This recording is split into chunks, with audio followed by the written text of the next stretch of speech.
Hey everybody, welcome to another episode of Ignorant Bliss. I'm Julian Lytle.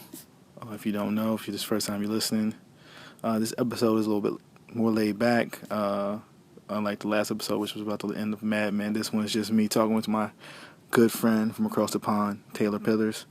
Holding it down, we part of that team Tundra, met him online, and then all the great talks on the internet, different forums. Being on my good friend Sean Pryor's show, The Black Box, talking about that rap music and all the good stuff in life, So it was just us catching up and talking about, movies at the time we recorded. It's like around Memorial Day weekend, and it was my man's birthday. We were talking about stuff in UFC, Mad Max, a lot of rap talk. You're going to learn a lot about grime music. All the musical drops in this episode is grime. For those who don't know, grime is hip hop from the UK, real street level stuff. So I hope you enjoy. Look forward. There'll be more episodes coming out. These joints is long. It's taking me a bit to edit them all. Solo show right now. If you want to follow this, it's ignorant-bliss.com. It's ignorant-bliss on iTunes. You follow me on Twitter, which is twitter.com/Julian Lytle, Lytle. Same on Instagram, same on SoundCloud. That's where you find all the things. I'm on all the little social networks. So get at me. You can leave comments on the website. You can leave comments, whatever. Ask me questions on Tumblr. I'm Julian Lytle on that. So enjoy the episode. Yo, man's never seen Idris in the studio when it's shut down. Trust me, daddy. One tight skips, one tight crew. I've been shut down, go up again. Swear mama not suffering, no opinions, all your minds on them. Gone clear, vanishing. Apocalypse been cancelling. Wallace Road, I've been smashing them. Now I'm on a remix of the shutdown and I got you looking at the word baffling. It's okay cause I'm acting like I'm rapping, but I'm slapping my dick into them faces and them haters while I'm cashing in. Super friends, down with them. I'm here with that new sound. I'm here to shut you down. Run your mouth and go tell a friend. See that wire? Shut it down. Ain't nobody else selling brown. Ain't nobody else ring a bell. Boy from the East End did well, man. You see Mandela when I shut it down. Ain't nobody else touching that. Ain't nobody trying to fuck with ends. This my time on the new gents. Yeah, I'm here to score. I ain't sitting on the bench. I ain't second in command now, man. I'm knocking down them doors. I ain't living on the fence. I ain't running on my gums now, man. I'm running up my jaws. And I murdered your Lufa. Are you heard about that rumor, yeah? Trust me, daddy. Shut down. When it's shut down, that's not me and it's shut down. Ring ring pussy, it's shut down. Fashion week and it's shut down. Went to the show sitting in the front row in a black tracksuit and it's shut down. Touch the road and it's shut down. Boy better know when it's shut down. Yeah, take time if a man want try me. No time. Usain Bolt when I run up on stage, I pick up the mic and it's reload time. Don't know your songs but they know mine. That's why I got gigs just like Joe Grind. After the show I'll be rolling mine. Don't care about the no smoking sign. They tried to steal my vision. This ain't a culture, it's my religion. God knows I don't wanna go prison, but if a man want try me, trust me, listen. Me and my G's ain't scared of police. We don't listen to no politician. Everybody on the same mission and we don't care about your ism and schisms. Cause it's shut down. What's poppin', man? What's happening?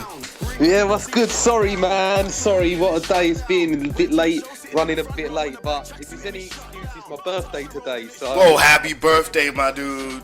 Thank you, cousin, thank you. Oh, it's just been a bit of a busy one, like... Bigger, like, you know how I'm on my UFC, innit? So I had to... Me and my girl had to watch the UFC because she's a big fan of it as well. We watched some title fights. Yo, who fought? She cooked me... Sorry, mate? Who fought? Chris Weidman beat Vitor Belfort, and Anthony Rumble Johnson fought Daniel Cormier because John Jones got... Did you ever hear about the John Jones thing? He did some fuckboy shit. He lost his shit. Just a bit, he did some fuckboy shit. Like, do you know the full runnings though, yeah? My old roommate used to watch so much UFC, so I still have I remember some people, and I know that John Jones lost his shit, because he did that dumb shit. He pulled some hit and run move on a pregnant woman, got out of the car and left, and then thought, shit, I left all my weed and all my cash in the car. So run back to the scene of the crime, not to check the pregnant woman, but to make sure he got his weed stash and his money, and then left again. That is some real fuckboy business. It's like, yo, come on, like that's just dumb. Like, you know what? Money Mayweather wouldn't even be that much of an asshole. You know what I'm saying? That's what I'm trying to say. Especially because he got busted 2 months ago for cocaine abuse as well. Like, mind your P's and Q's, man. But it is what it is. So my girl's a big fan as well. So we watched that, and because it's my birthday, she cooked for me, innit? So I had the full English breakfast. English. So yeah, do you know about white pudding? Nah, man, I don't even know what that is. What is white pudding? Right, let me break it. Let me break it all down for you first. Yes, I had the bacon, I had the sausage, but what you guys call link sausage, I guess. That's just normal sausage to us.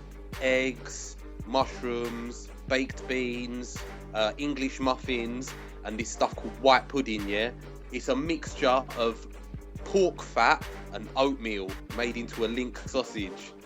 It sounds disgusting. That just sounds crazy. It's dope. It is dope. It sounds disgusting, but it's next level kind of stuff. So we had that. I had a feast, man. I had a feast. So that's how I've spent my day. Like, nice little Sunday. Yo, that sounds dope. You ate good. You watched people punch each other in the face. Exactly. You can't ask for more. And do you know what? Like, after I get off the line to you, my girl's she's like sorting herself out and having a shower and stuff. We're gonna watch some films too, so it's a good day. It's a bank holiday. It's a bank holiday for you as well, isn't it? Memorial Day tomorrow. Yeah, you know. Yeah. World War II still hangs its head over the world, you know. So they gotta represent. I feel you.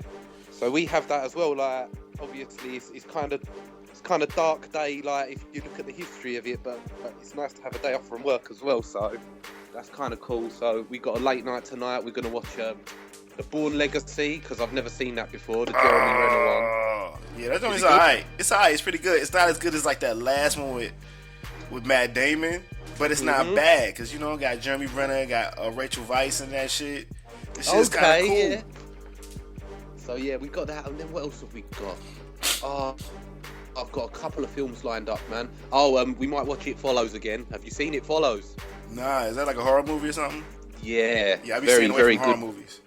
So, because they either make me laugh or like they have me thinking like, how should it work? Well, this you would have trouble understanding how it works, because you really have to suspend your sense of disbelief for it. But it's good. It's like a throwback to the creepy 80s exploitation film. So I recommend it. It's a very, very good film. So Right, we might I'll watch give it a that shot. as well.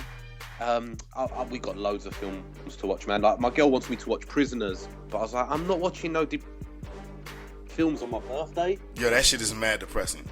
Yeah, I ain't listening to her talking about that sort of move. So I've got Mad Max Beyond Thunderdome to watch as well. That's the other option. So I ain't gonna lie, yo, that new Mad Max got me hankering to watch old Mad Max. I was like, you know, I ain't watched these shit since I was a kid. So, but that new movie got me so freaking boosted. I was like, I feel you, man. Like, I'm prone to hyperbole, yeah.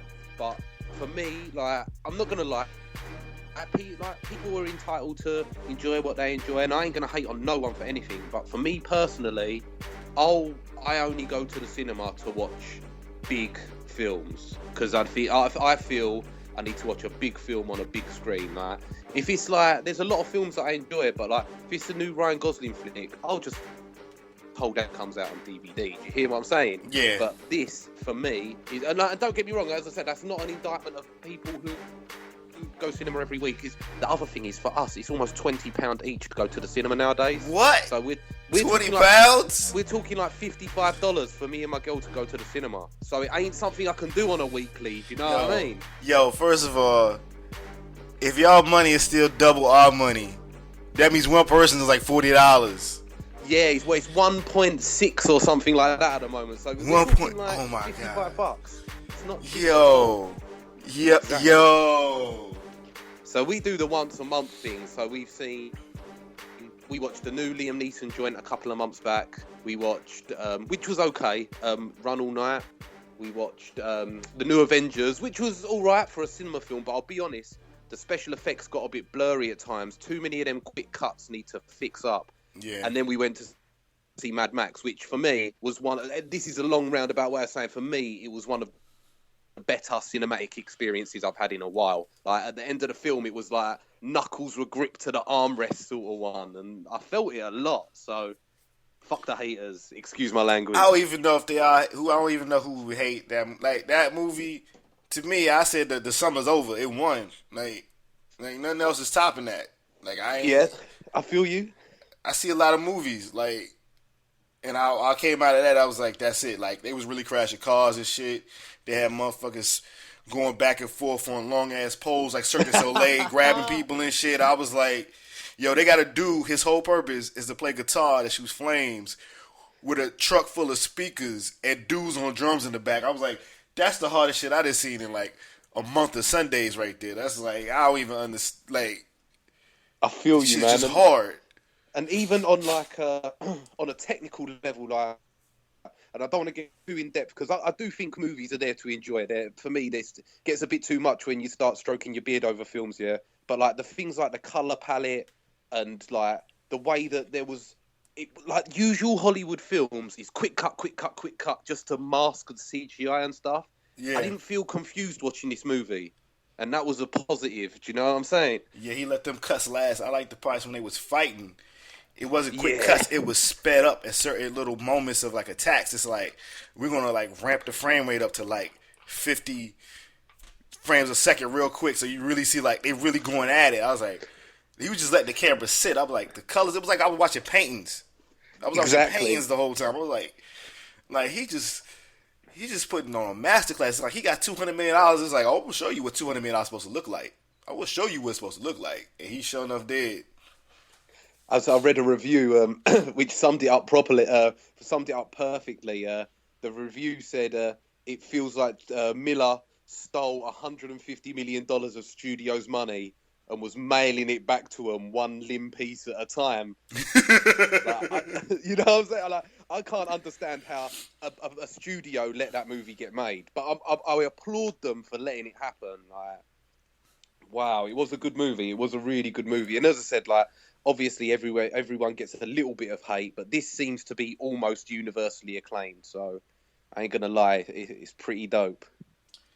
Yeah, I don't even know what else is going to keep up. Like, I just sit in the theater and be like, I'm just knowing when being in the theater, like, it's good, but it ain't Mad Max though. You know, I'm gonna flip that Ralph line. It ain't Max though. So what else are you looking forward to come through the summer, like movie wise? Because I know there's a couple of things for me that I agree. Nothing I think is going to hold a candle to Mad Max, but there's still a couple of things that look kind of hyped. Inside Out, that Pixar movie. Yep. Mission Impossible 5, because it's Mission Impossible. Yeah. Have you seen the trailer to Mission Impossible 5? Yo, they got this man hanging on the side of a plane while it's going up. I just have a feeling he really did that shit. You know? Made me feel sick when I saw that. It was like, oh, my stomach turned when I saw that. NWA movie. I'm trying to see that. Yeah. And like the rest is sometimes I don't even know what's coming out. Like, I want to see Jurassic World because I like dinosaurs. Yeah, that's the one my girl wants to see the most, Jurassic World. And plus Chris Pratt, like my girl's got a thing for Chris Pratt. Yeah, you know, he's in there with a team of velociraptors. I'm like, yo, whatever, yo. Star-Lord of Velociraptors, I'll check it out. But you know the only thing about Jurassic World that scares me? I think it might suffer from all the best bits are in the trailer. Because I've seen that trailer too many times now. I know, right? Oh, I hate it when they do that, you know. That was just going back to Mad Max. That was one of the things I liked about Mad Max. It felt like everything I saw in the trailer was in the first 15 minutes of the film, and then it was like, okay, now here's the movie. Yeah, like the trailer kind of just shows you. You didn't even see him get captured. You just know he's on the front of a car somehow with a crazy mask, and you see Charlie Theron with the face makeup on. And that's kind of it. Everything else is an utter shock. You just get smacked in the face in the first 5 minutes. It's just like, yo, he eating a lizard. Yo, he get jacked up. Yo, here's the title sequence. Like, that's it. Everything else is just surprise. Like, I don't know what the fuck is happening. I didn't even know Zoe Kravitz was in the movie. I was like, oh, shit. Zoe Kravitz in this? Like, oh, man, they doing things. And what's her face as well? Like Rosie Huntington-Whiteley as well. I didn't know she was in the flick either. And then they killed her off halfway through. I was like, holy shit, I can't believe this. It was like, yeah, the baddest chick, she don't even make it. Yeah. And she went out in a bad way as well, like going Oh, underneath the car like that. Me and my girl looked at each other like, wow. She Okay. she caught. I was like, are they gonna pull some Hollywood shit? She somehow like they turned it the right time where kind of she didn't get touched. Like, nope, she died, baby died. Yeah, it's on. Like it's all beef now between with Immortan Joke and Furiosa. Now it's all beef. Do you know something else that I didn't realise, but I'll give him props for? Immortan Joe, or the main bag. Is it Immortan Joe? Yeah, it's Immortan Joe. He is the actor who played him was the bad guy from the original Mad Max film. That's how George Miller went in as a different character, but they must be pals or something. Like, yeah, and it's been like 35 years, so he wouldn't even look the same no more. So it's like, man, that's crazy. Now I gotta watch the old joint again. Dang. See, for me, number 2's the one where they have to protect the gas pump. That movie is next level. But anyway, I digress. It was a great flick. It was a really good film, and as you rightly point out, I think Hollywood's got to kind of step to the plate now, because I tell you, that's the other thing that I've noticed. It was a success on opening night. There wasn't a spare seat in the house where I went, and I go to a big cinema, so that was really interesting to see, because I feel like, and I might be completely wrong, but this year I've seen a lot of packed cinemas, and it wasn't like that the last few years. It feels like cinemas turned a corner again and people are starting to go again. So that's nice to see. I don't know what it's like in the States. Like, it might be different, but it's weird because I know since I go to screenings, right? Since I like review movies from time to time, of course, I'm going like it's always a packed house because like the first 5 rows is all critics, press people, and then like the rest is just people who just trying to see a movie for free. So that joint is always kind of packed. But it's like people have different feelings on, like, you can tell the ones that people really hyped about. Like, I ended up going to see the Avengers joint. I broke my little embargo, just to record a podcast about it. And, people was hyped. They came in costume. They had their little hoodies on or whatever. Motherfuckers was clapping and shit. But, yeah, I think now there's certain movies that are getting people to come to the theater that are really big. And there's certain, like, really small art house movies that get people to come to the theater. Because I saw, like, Ex Machina, which was dope as fuck. Unbelievable. It was packed. Beautiful film. It was packed as hell. So it's just like, I don't know. They don't got the mid-range joints no more. Like, back in the day, they would have like a nice joint cost $80 million. They would have like Pulp Fiction, and that joint be packed too. I don't know if they got that. They got the big spectacle. Some of the spectacle pictures ain't really got a lot. They ain't really got a lot going for it. Like inside of them, like they don't got no things. They're just big spectacles. That's my issue with like Avengers: Age of Ultron. They ain't really. I don't need you to be super deep. I don't need you to be a fucking bubblehead. I just don't want you to be a bimbo. Like, to me, ain't nothing in it. But something like Mad Max is surprising because it's like there's dumb messages in that movie. There's like mad messages all throughout it, like anti-patriarchy, like not treating women as objects, like how fucked up old dudes like treat everybody, like. Waters could be like, it's like mad shit that you watch it. It's like, yo, he's been just like writing notes on like every fucked up thing that's been happening. I was like, I'm gonna put all this shit in Mad Max, and then they finally gave him the money, and then he just made that shit. He just like, yeah, I'm good. Like, yeah, wrong. I feel you on that. And when we come out of the cinema, like the cinema we go to, there's quite a few. How shall I put it? Gentrified English folks that go to the cinema, and like there was these 2 really posh girls behind us. And they were right. I'm not cussing them because they were right. But they were like, and I really feel the message of gender warfare was really overt. And I'm in front of them with my girl creasing up because I'm not gonna lie. I see all the message, but the first thing I do when I come out of that is I'm a 30-year-old man. I'm like, whoa! Did you see when my guy got his head torn off and the guy on the pole vault things? And then behind me, like, yes, gender warfare was so overt. And I'm just like, I'm feeling what they're saying, but like it took me a couple of hours after the film to really see the messages. But yeah, I'm with you. They were all over the place. And look, I know that a man like Brendan McCarthy is quite a controversial figure nowadays. I feel that the internet is a controversial place to exist, and he is a controversial guy. But having said all that, the fact that he co-wrote that film and designed a lot of the character work, you can see his influence on that movie. There's no two ways about it. I don't know how you feel about Brendan McCarthy, because I know he said a few things that he definitely fucking should have held his tongue about. But what does he do? Wait, what has he done again? Oh, yeah. I know what you're talking about. Yeah, he's done some comics and shit. Brendan McCarthy was the guy who, he's a comic book artist. Fantastic comic book artist. Worked a lot with Peter Milligan. He did Screamer and Weird World and Skin, and he done more recent stuff. He did that Spider-Man Fever joint.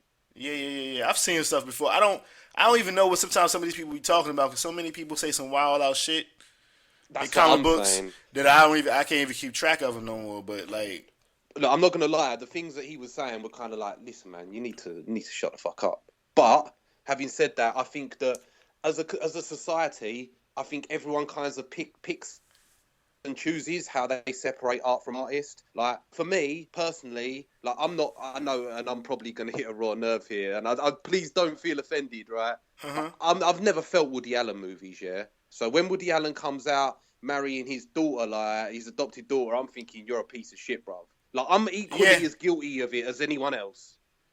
But you got to separate art from artists sometimes, do you know what I mean?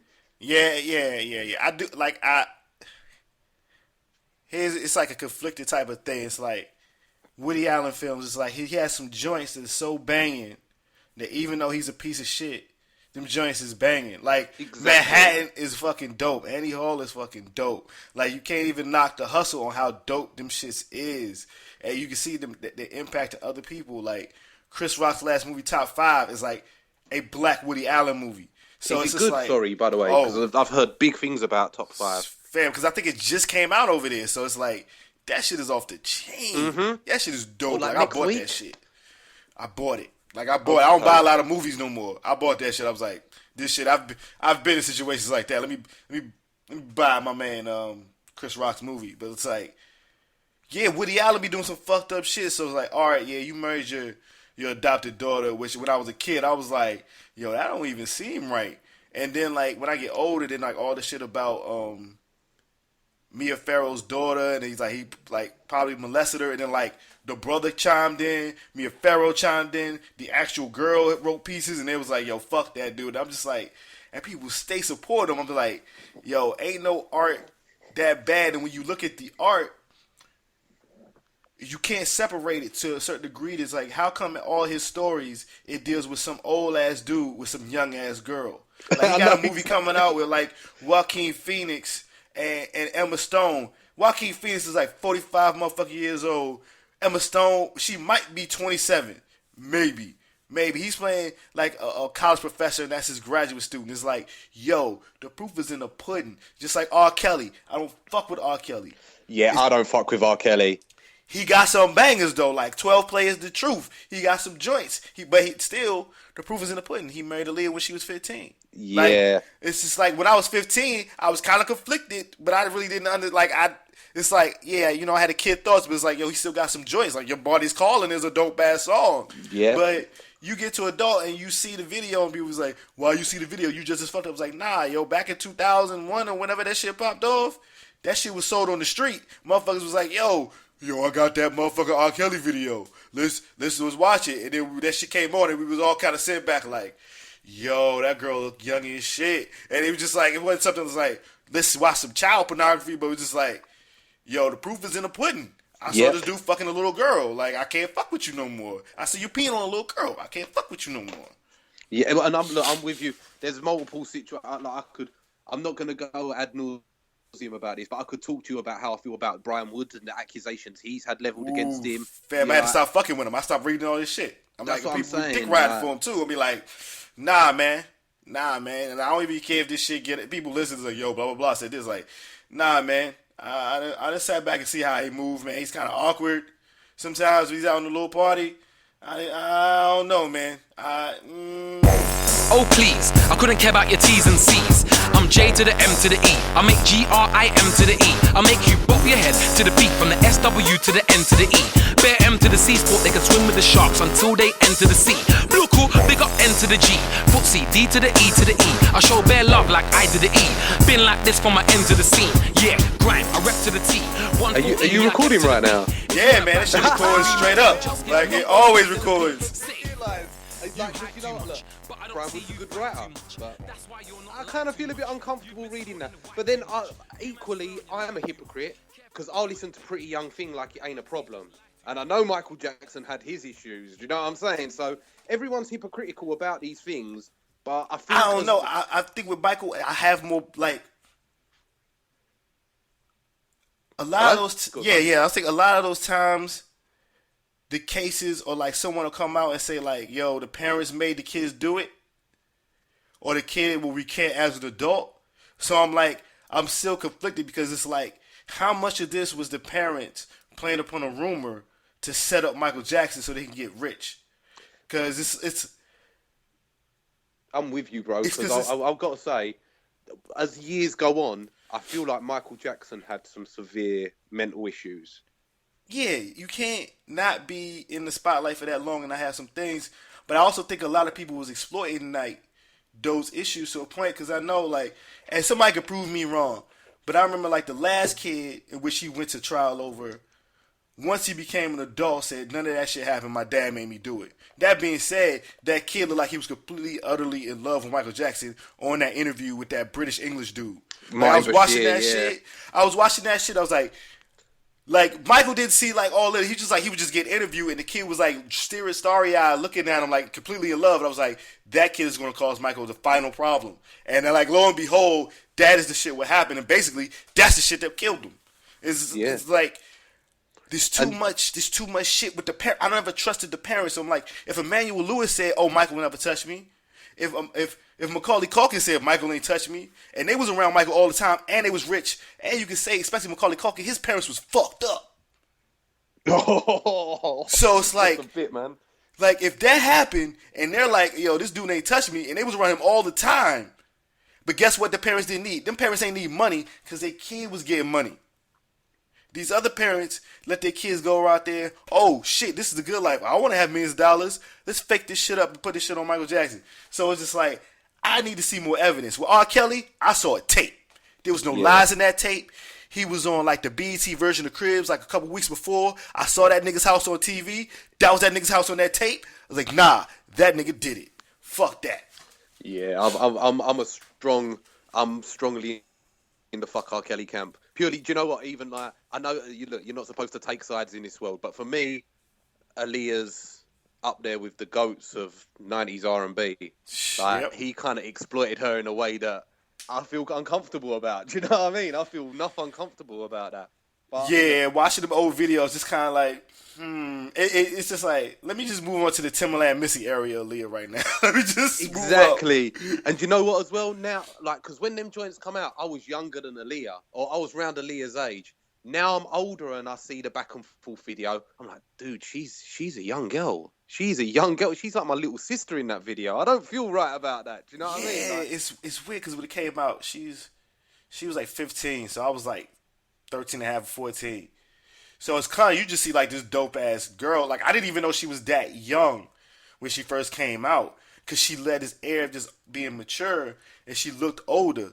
But like, because it's kind of like the same with Foxy Brown. Like I didn't know Foxy Brown was like my same age until like 7 years ago. I was like, the fuck? Like you expect these people to be older because of makeup and dress and glamour, and then you find out it's just like I don't even know how I feel about this. Like even still, like taking on Foxy Brown, like now knowing that she's my same age and knowing like, oh, when I was listening to like Ain't No Nigga, and like she's got this back and forth with Jay-Z, who's at the time 26, and she's like 16. I'm just like, oh, like that has me feeling some type of way, but it's nothing to say that they had any type of weird relationship that I don't know about. Like I don't know about. If it was, it'd be like, I feel kind of some type of way about it, but it is what it is. It's like, but Biggie and everybody else, they was like his friends from being a kid. So it's just like, oh, Biggie was like 21 1 or something with some shit that came out, and like, oh, Kim was like 17. That's not that to me. That's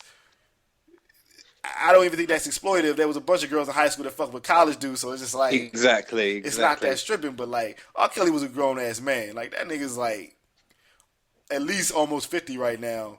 He must be around about 50 because like when we're talking like when he blew up in the UK was like you got that vibe, and he was close to 30 at that point. He must have been like 26, 27 round about that time. Yeah, and that was like over 20 years ago now. Yeah, that is creepy, man. Like, I just can't get that. Like, there are times when I can separate the art from artist. And look, if you're a piece of shit, I can kind of deal with that. But if you're making paedophile moves, I can't forget that. I can't forget them sort of things. Or if you got like even like look, I love boxing. I love UFC. Combat sports are my jam. Yeah, and my girl's jam. But I feel a bit creepy about watching Mike Tyson fight nowadays. Like watching his old reels because I know that he was a very suspect guy when it came to the way he dealt with women. And another good example for me, and like me and my girl have arguments about this all the not argument. We're getting to debate about this all the time. My girl loves Chris Brown. Yeah, I think Chris Brown's a piece of shit. Do you know what I mean? Yeah, I can't fuck with Chris Brown. I can't either, because like I saw Rihanna's face afterwards, and not only I saw Rihanna's face, I see the way he goes off when was it on TRL or one of those shows where he went off, and like I see the way he goes on, and I'm like, yeah. And do you know what? Even like I've got a 16-year-old sister. I'm sorry, but I'm not down with you. If you're making like adult R&B music, good for you, yeah. But when you're making music aimed at 14, 15-year-old girls called These Hoes Ain't Loyal, I don't think I can fuck with that.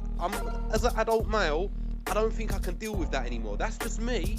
But yeah, I don't fuck with Chris Brown. It's weird with especially that song, right? Like, I can't knock it. The song is fucking dope. Like the beat is dope. Like the hook is like it's amazingly good. But it's just like I can't separate what I know about Chris Brown publicly, how he acts, and a song, These Hoes Ain't Loyal. So it's just like, oh, these hoes ain't loyal. So Rihanna ain't loyal, but you punched her in the motherfucking face I don't know how many times and left her out in the street. Exactly. So should she be loyal to your punk ass? Nah. Like there's a whole bunch of things leading up to like every time I see you get into a fight, it's over a chick or some chick leave you publicly and you rail on them. It's just like, I've seen you do too much fucked up shit. You got too many cases. You on probation too much. You do fucked up shit. You clearly got anger issues. You're not resolving them shits. I can't think. But these hoes ain't loyal though. So I'm exactly. These hoes ain't loyal. I can't think of anyone who's gone from sweet boy to wannabe thug so quickly more than Chris Brown. It's like he got cases. It's like Justin Bieber kind of thuggish, but he ain't really got real cases. Like Chris Brown got cases. Like I don't know how the fuck you getting out of jail really cases. I'm with you, man. And look, one last man who I have massive issues with at the moment, and this is a real current one, is Tiger. Not only is his rap game weak, like I have big issues with the fact that you're drawing a 17-year-old girl, brother. You're like 27. I have big issues with that. Like, I don't think I can get down like that. And look, it doesn't matter to me because he's not coming with no J Electronica Nas bars, so I ain't having to worry about separating art from artists because I think he's kind of trash anyway. But when my girl reads, like, I'm sure you get them magazines in the US that are just like, which celebrity's looking fat this week, or which celebrity's these ones, yeah, my girl reads them, and I can't be looking at pictures of whatever, what is it, Kylie or Kendall Jenner? It's Kylie Jenner, yo. And Tiger, like, all smooching. I can't be looking at that. Yo, I haven't seen that. Like, I don't even know how I would react to that. Like, that shit is so that shit is fucked up on mad levels. All right, I have an issue. I don't know if it's an issue, but it's weird to me that basically every Kardashian girl fucks with a rapper. They fucks with niggas. Like, and like, they kind of this patron thing of white beauty to a certain degree, but like they're Armenian, so it's almost this thing where it's like, yeah, you white, but you kind of like a little bit of color because like their body proportions are different. But this like, yo, Tiger's 27. He left his baby mama to fuck with a teenager, and everybody's complicit in it. Her mama complicit. Her sisters are complicit. French Montana's complicit. Motherfucking Kanye's complicit. I know, I'm like, what the Kanye. fuck? I know, like, I've seen interviews with Kanye, all kind of proud, like he helped matchmake, and I'm like, yay, you're my hero, man. Don't be doing this to me. Don't be Same. doing this to me. I'm like, yo, can't she wait till she graduate high school? At least? Like, Yeah, I'm with you, man. Like, it's just like, yo, because I felt some type of way. I remember the first episode of Keeping Up the Kardashians. It's the first one I saw one of them little girls. It was Kendall or it was Kylie, and they was spinning around a pole. And I was like, this is bad business. I can't fuck with. I gotta turn this off.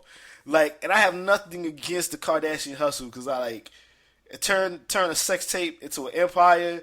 It's some next level shit. That's capitalism at its purest. Yeah, make your money, girl. But yo, there's something to me about like it's completely fucked up because just like he fell into the whole paradigm of being a rapper. You sign on the Young Money, Cash Money. You really ain't blow up like you thought you was gonna blow up, but you also get all the accoutrements. So you get the bad black chick that's like part stripper, part photo model, part this, that, the third with Black China. I guess it's Black China. You knock her up. You have seeds with the woman, and then you leave the woman who she's still high. I don't know what fucked up it is going on, but she clearly got friends in the game. But you fuck with a teenager, like a teenager. It's messed up, man. It's messed up. Black China's the chick that looks like she was drawn by a 90s Marvel artist, doesn't it? Yeah, or Joe Chiodo who doing all them dope ass paintings for Wildstorm. Like those painted Wildstorm covers. It's like her. First of all, her proportions are crazy, but yeah, it's just like here's my thing. I don't think I could go from a grown ass woman with a body like that, and look like that, to like a 17-year-old girl still growing. A girl. Like, she's still figuring shit out. She still got to worry about motherfucking trig tests and, like, world history tests and shit like that. Like how can I even... to you, Judy, but I don't think she's worried about it. I don't think she's worried, but, like, she still got homework. Yeah, if your homework ain't trying to get, like, a graduate degree or a PhD, that's the only type of homework I want to hear about. My age is 27. The type of the homework I want to hear about, like, oh, you gotta do your dissertation in front of me, to making sure you sound good. That's what I could go with. But like, yo, she didn't even graduate yet. She ain't even 18. She got videos talking about like, oh, her lips, and this is how you do your lips. Got little girls fucking their lips up. Oh, we'll find out. Oh, she got plastic surgery already. Like, yeah. You like, what do you need plastic surgery for? If you finish growing up, you gonna look like your sisters, and your sisters look thick as fuck. Like, they look fine. They just finished growing. Yeah, I ain't gonna lie to you. The Kardashian sister, the one that always goes with the messed up guys, the one who went with Lamar Odom and French. Chloe. Yeah, I got a thing for Khloe Kardashian. She's thick. Yo, I'm not gonna lie to you, but anyway, that's by the by. Like, I've just tying into this. Did you hear talking about thick girls? Did you hear what Amber Rose was saying about Kanye recently? She be going in on him. Did you hear the one Travis Scott writes all his bars? Yeah. Yeah, and you know I'm what? not even surprised. I don't even to care. My girl recently, you know, that they sound remarkably similar, like their lyrical content. Yeah, it's not even surprising. Like, but it's like I don't like. In the end, I don't care because it's like, hey, he puts all the credits on the song.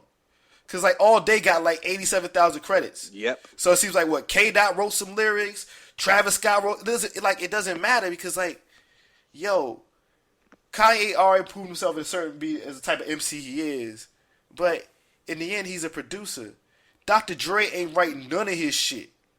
You can tell different Dr. Dre albums by whoever the fuck is his main protege. You He's listen to engineer Chronic, at the time, and then yeah. Like you listen to Chronic. Is the Chronic dope as fuck? Yes, but you just know that Snoop and fucking all his crew, the Dog Pound, was writing all them goddamn lyrics. The DOC and all them guys. Yeah, you can hear it. Yeah. Like you listen to like NWA records, you know Ren and Cube was writing them lyrics. You listen to 2001, oh, you know Eminem was penning all that shit because it's just like the whole flow change up. I'm like nah, like Like, I don't care. Like, I don't care. What I care about when Kanye dropped the joint, is it gonna bang? Like, if it's gonna bang, he gonna have some hot lines. He still got the Kanye wit in there. It's just like, I don't think Travis Scott wrote all of it, because there's just some type of jokes in there that just are just Kanye jokes. They're just Kanye punchlines. So it's just like, oh, he's in the room with a bunch of dudes. They writing a song. Then he got a whole bunch of other producers in there. Like, nobody makes a big deal that, like, what part of Cruel Summer is like a fucking Hudson Mohawk album. Yeah, I feel you, man. Look, I'm not hating. Like, I just thought it was interesting for her. It is. The way she's been going off on one. Like, Yo, because he picked a side. Like, he should have stayed. Personally, I think he should have stayed out of it because she know too much about him. Yeah. But, like, yo, when she went at the Kardashian situation with Tiger, yo, you should have let Khloe and Amber just bang that on her Twitter and say the fuck out of it like your wife did. You ain't see Kim say nothing about none of that shit. She ain't say nothing. She just, nah. That's what Kanye should have did. She say the fuck out of it. Because she keep airing his shit out. Because she's still on the inside. yeah, she is, isn't it? And I think Chloe.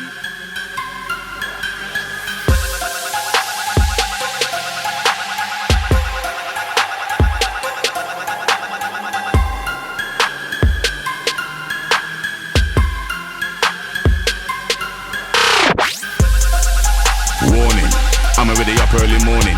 I had a little look through the curtain, see a couple grey clouds forming. Alright then, pass me the anorak, weed for the journey, lunch for the backpack, forget a postcode for the sat-nav. I prefer walking. I never heard my name called, but it's my name that they want to see falling. I might start acting. Chloe messed up with you're just some stripper or whatever she said to her, and it's like, wait a minute. Yeah, she might be some stripper, but you need to know your role about what your sisters have been doing to get famous. Like you eating because like Brandy's little brother banged out your sister and the tape leaked and got sold. That's why you eating right now. Completely. Yeah. That's why you eating. A girl from Philly that had to fucking support her family and herself, do what she knew how to do, is stripping. That's fine. I have no problems with that. But guess what? She made the money herself. She took care of family herself. She got everywhere by herself through her own work ethic. You really eating because your sister got banged out and then you married a fucking LA Laker who was getting rings. Like, let's keep it 100. Like, I don't know what the fuck Chloe do. Chloe's still hot because she's on the show and she's fucking with Fresh Montana on and off. Yeah, is that on? Like, I don't even know sometimes when they're on and off. Just to my head, it's like, I guess they still together. But I still don't know what the fuck Chloe does. She eating because the family eats, but the real hustlers in the family, from my opinion, is Mom, Kris Jenner, and Kim. They the ones really out there working. Yeah, man. Like, it's a twisted situation. Like just on an aside, is Lamar Odom still playing basketball? Nah, man, he's fucked up. He is a crackhead. Yeah, he's sad. A crackhead, yeah. That's what it's I heard. Sad. It's sad as fuck. It bummed me out. I was like, nah, he can't be a crackhead. Like, there's a certain point, like, as an adult, like, you grow up in America being black, the crack era was so crazy. You seen crackheads growing up that you just know if there's any drug you to fuck with, the one you don't fuck with completely is crack. So I don't even understand how to do his age, because we're a similar age, is fucking with crack. Like, you know what it does. Yeah. You seen it. Like, there's no trying it, you might escape it. Like, nah, you's gonna be a crackhead. It's like the zombie apocalypse. You know, yo, don't get bit. You know what the fuck's gonna happen. Yeah, man.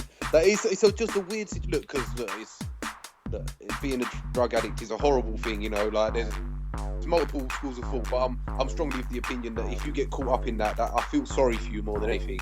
But when your hustle is hundreds of millions of dollars, there's must be other ways to feel. Yeah, I'm with you on that. It seems really, really, really odd, like, that he found himself in that situation. Before I forget, because I was too busy watching the UFC, how did the Harden versus Curry match go last night? My dude, like, I didn't see it because I was watching this shit about, like, World War II, but, like, I woke up this morning, I turned on NBA TV, and the Houston Rockets fell apart. Okay, yeah. It was sad. Like, Steph Curry hit 7 out of 9 threes. He scored 21 points in just 3 pointers. He's putting on a clinic. Like, the Houston Rockets have no, like, their heart is gone. Like, they just got taken apart. It was. I was watching the little replays and I was like, oh my, like, I've never seen like a team that good fall apart, and I still think that, like, it's sad that the Clippers couldn't knock Houston off, because I think the Clippers would have put on a better series with the Warriors because they have more of a rivalry. Like, Chris Paul got crossed up in the regular, like, he would have to go get that back. Like, Blake Griffin's going to dunk on somebody. Like, yeah, Blake Griffin's my dude as well. It's like they got more.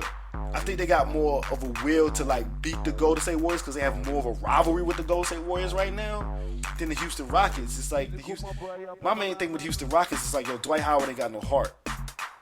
Like, he's been on so many teams, and I see him just not put the effort that I expect to see out of a champion or a person that wants to be champion. I don't see that in him. I don't see that in his eyes. I don't see the way he plays. So I'm not even surprised they're playing against these Golden State Warriors. I'm seeing Golden State go off because, like, Steph Curry wants it. Like, you can see it. He wants that ring. Everybody on that team wants that ring. Steve Kerr wants to get that ring as a coach. Like, everybody, like, yo, they want this. They want to fight LeBron. LeBron always got the hunger. Like, he scored almost triple-double the other night. Yeah, man. And do you think Golden State are going to get the rings?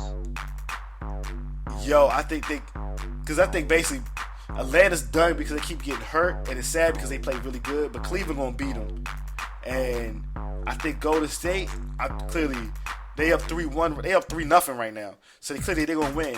I don't know. They can beat LeBron. I don't know if they will beat LeBron.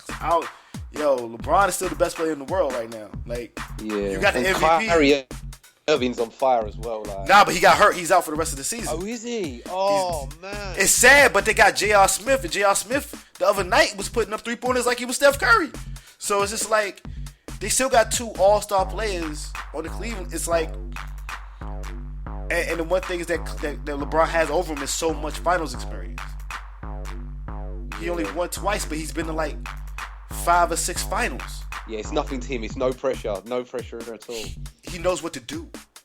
Yeah, but does LeBron James have them crazy Under Armour joints on? He don't. I know he ain't pushing them Under Armour joints. But he got the joint now. If he wears a headband, he beast out though. Like, now he don't always wear the headband, but when you put on the headband on, it's like Goku going Super Saiyan or some shit. It's like, okay, you really want to do this? Wow! Like, oh boy, like them Under Armour joints as well. Like, you can't find them in the UK. UK heads ain't pushing no Under Armour crepes. That ain't how that's rolling. Like, what's Under Armour like? Yo, Under Armour's doing good. They got that sports gear that athletes like. It's funny because here they're in Baltimore, so they're kind of local.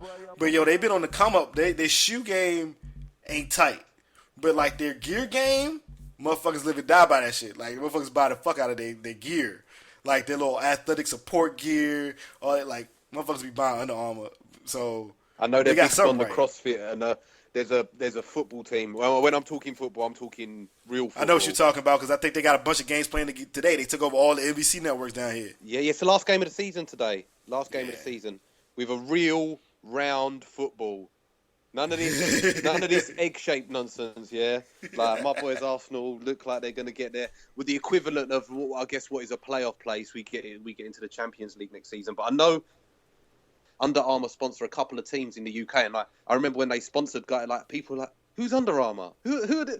They're not Nike. They're not Adidas. They're not even Puma. Like, who are these guys? Like, they're trying to break into y'all market. They're just trying to let y'all know. They're trying to get in there. They got America on lock though, because they got it through football and basketball. Okay. Like, I know they're big on the CrossFit and all them ones as well. That training gear when people be training, or like the stuff they wear underneath of the like, especially football players underneath of the pads and shit. People be, and The Rock, he be wearing it in the movies. Like, he's always rocking it in like goddamn Fast and Furious movies. He got Under Armour on. Like, they in America they straight. They just gotta get that global market. I guess it's smart. They trying to get in with football over there, because if they get Europe and they get South America, they can eat. They can eat. Listen, they'll have a hard time. Like, I feel like maybe in the States you're more open to newer, different brands, but ironically, there ain't really no UK brands that are popping. But in the UK, it's Nike, Adidas, and then a long, steep drop off after that. It makes sense. And then like maybe like amongst the hip kids at the moment, New Balance and Saucony are popping, but you like that's on the East London hipster kids, and Puma's still popping like because it's Puma in it, but Nike, Adidas, and then not much after that. Like I ain't gonna lie, like you know, because we chat on Instagram, you know I got a trainer fetish. You ain't seeing me in much other than Nike and Adidas, and even Adidas, I'm like, they better be some hot joints for me to push them. It's Nike or nothing, man. Yeah, man, that swoosh be calling like. It's like I don't even fuck with like remake Jordans and shit, but it's the other shoes they be coming out with, like the fly knits and the lunar soles. I be seeing that be like, ooh, like I don't know, like ooh, the Air Maxes be looking so crispy right now. It's just like, oh, they cost so much. It's like I gotta so much stuff I like want to buy. I want to have like a wall of just Nike boxes because that's how many bangers they be putting out. That's what I'm saying. And look, like Nike Air Max 87s and 90s are a London boys uniform and have been for 20 years. Do you know what I mean? No problems. Like it's hard for them to get knocked off. But for me personally, yeah, Air Maxes are the ones, and then flying it to my jams. But Jordans are popping off over here as well. I walked past one of the big trainer stores, sneaker stores around here, and there was a queue around the block for the new Jordan Breads or the old Jordan Breads, like whatever reissue it was, like an 11 or. Do you know what? Like Jordans kind of passed me by. Them London styles are a bit more sleek, whereas them Jordans high up the ankles are a bit much for me, man. But it is what it is. But yeah, anyway, Under Armour ain't ever getting a look in around here. I'll be surprised if they did.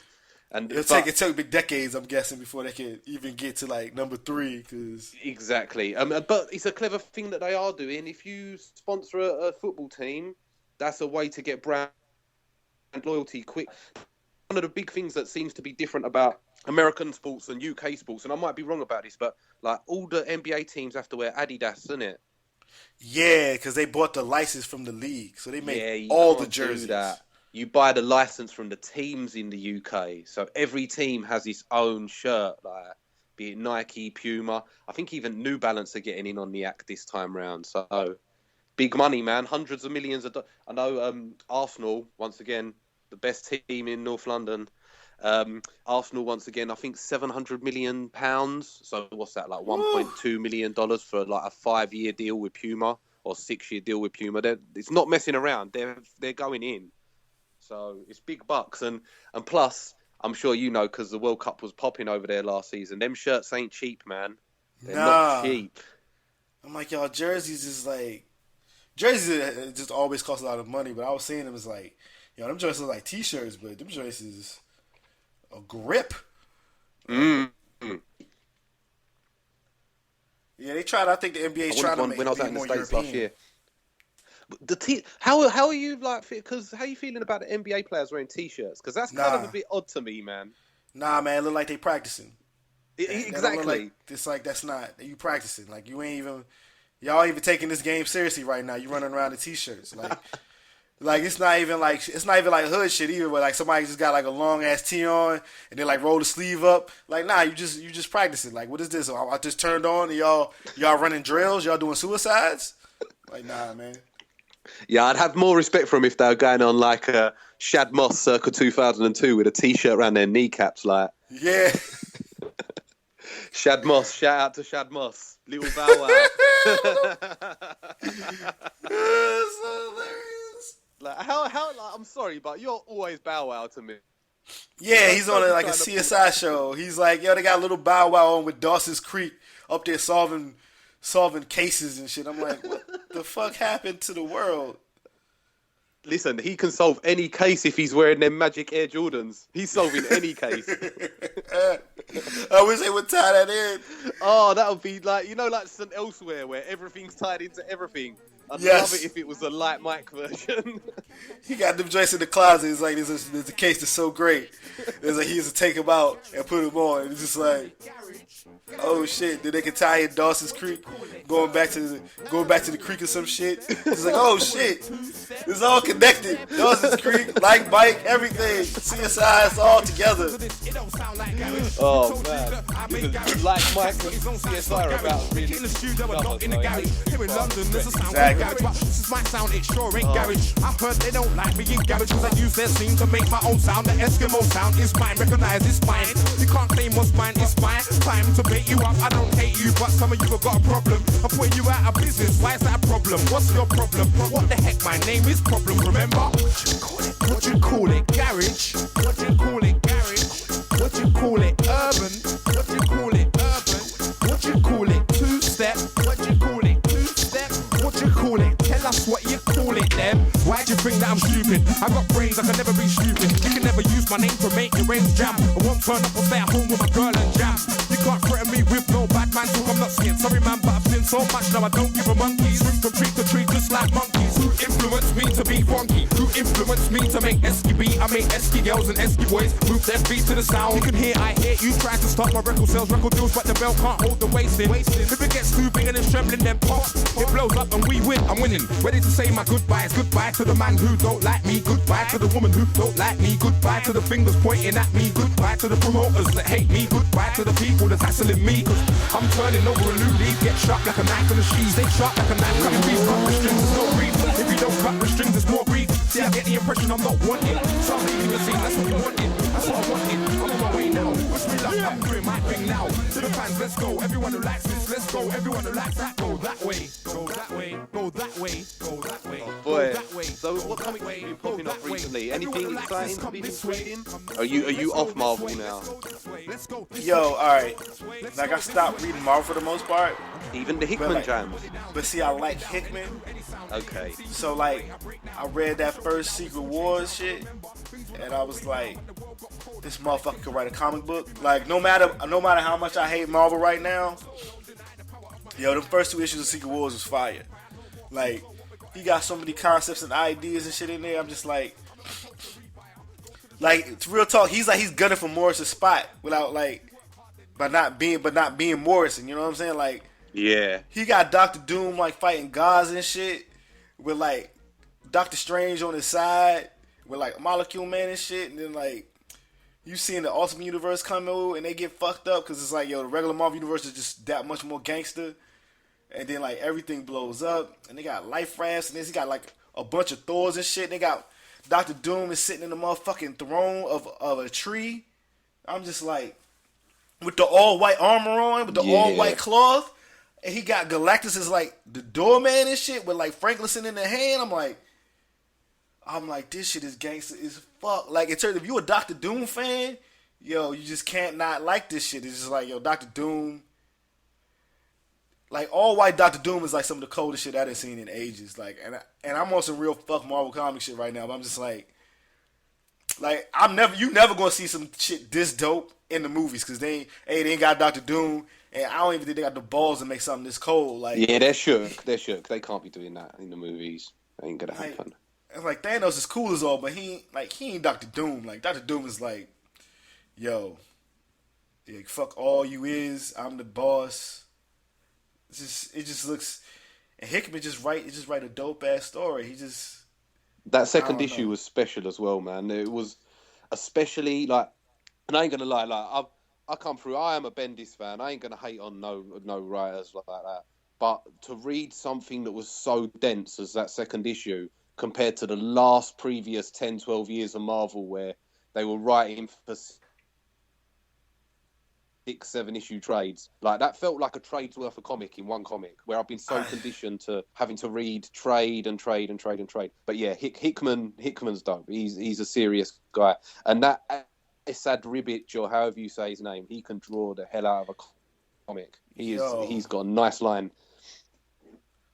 Yo, he had the Braddocks looking so tough. For Captain Britain shit, like a whole Captain Britain clan. He was just sitting there.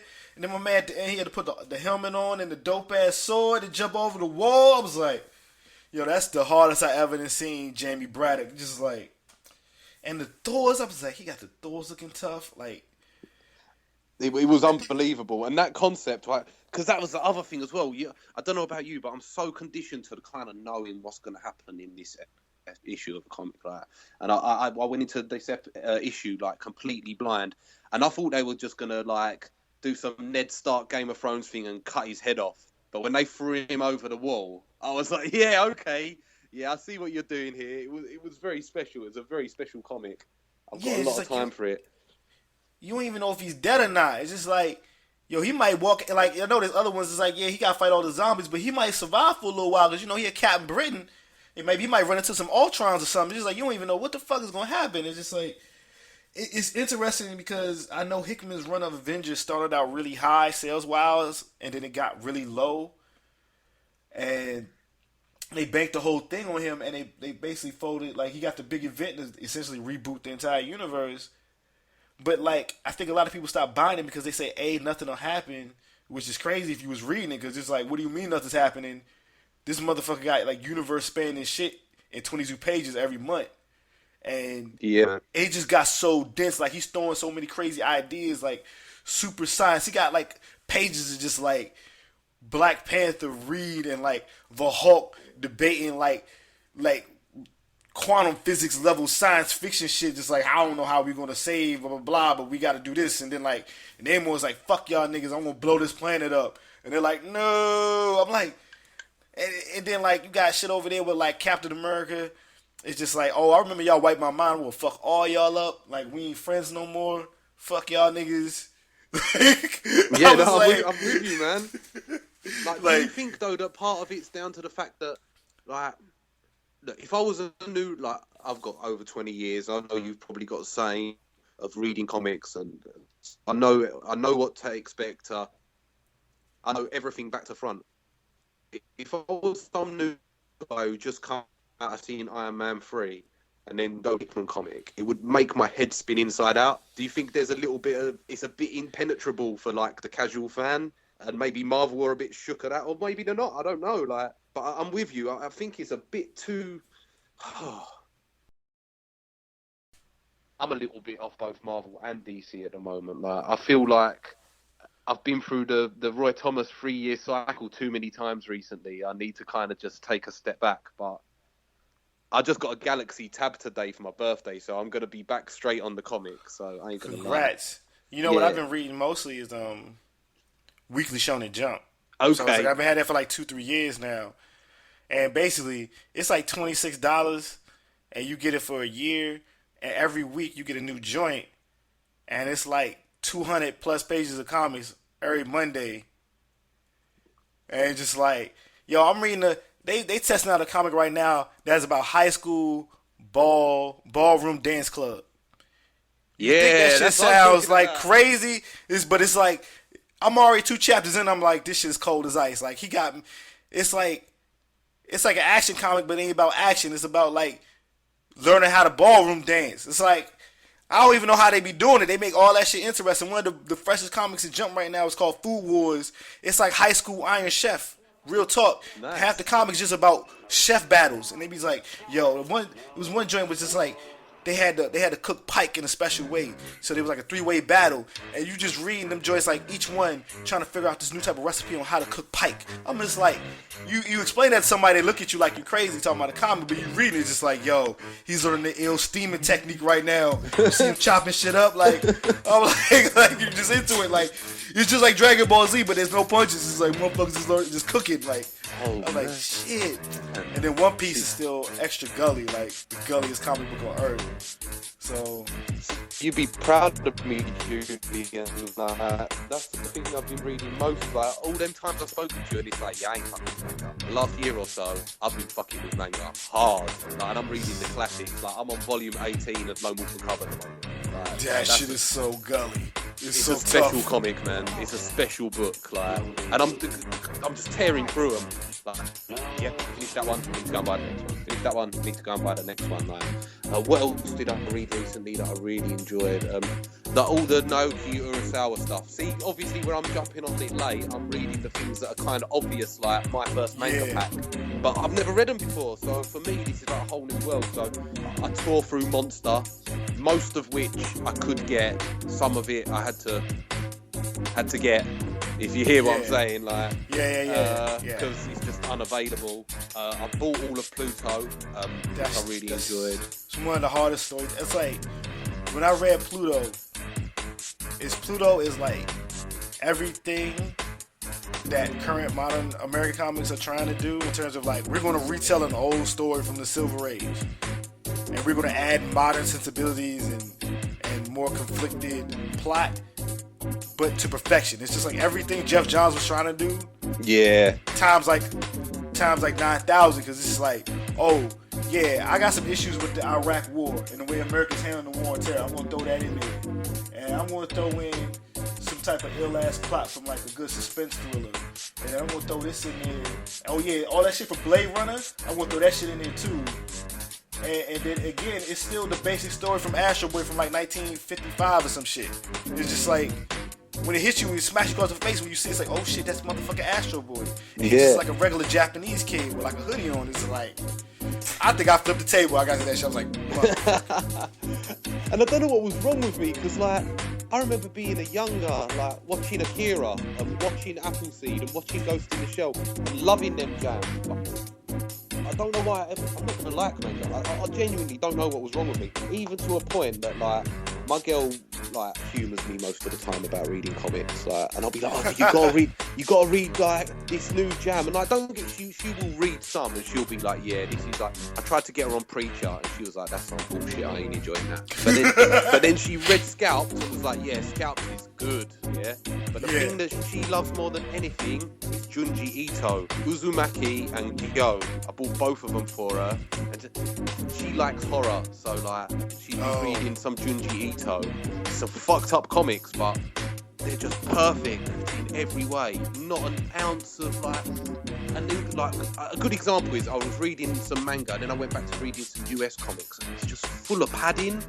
Whereas like a manga will be like, right, we're stripping away all the bullshit, we're just giving you what you need directly into your eyeballs.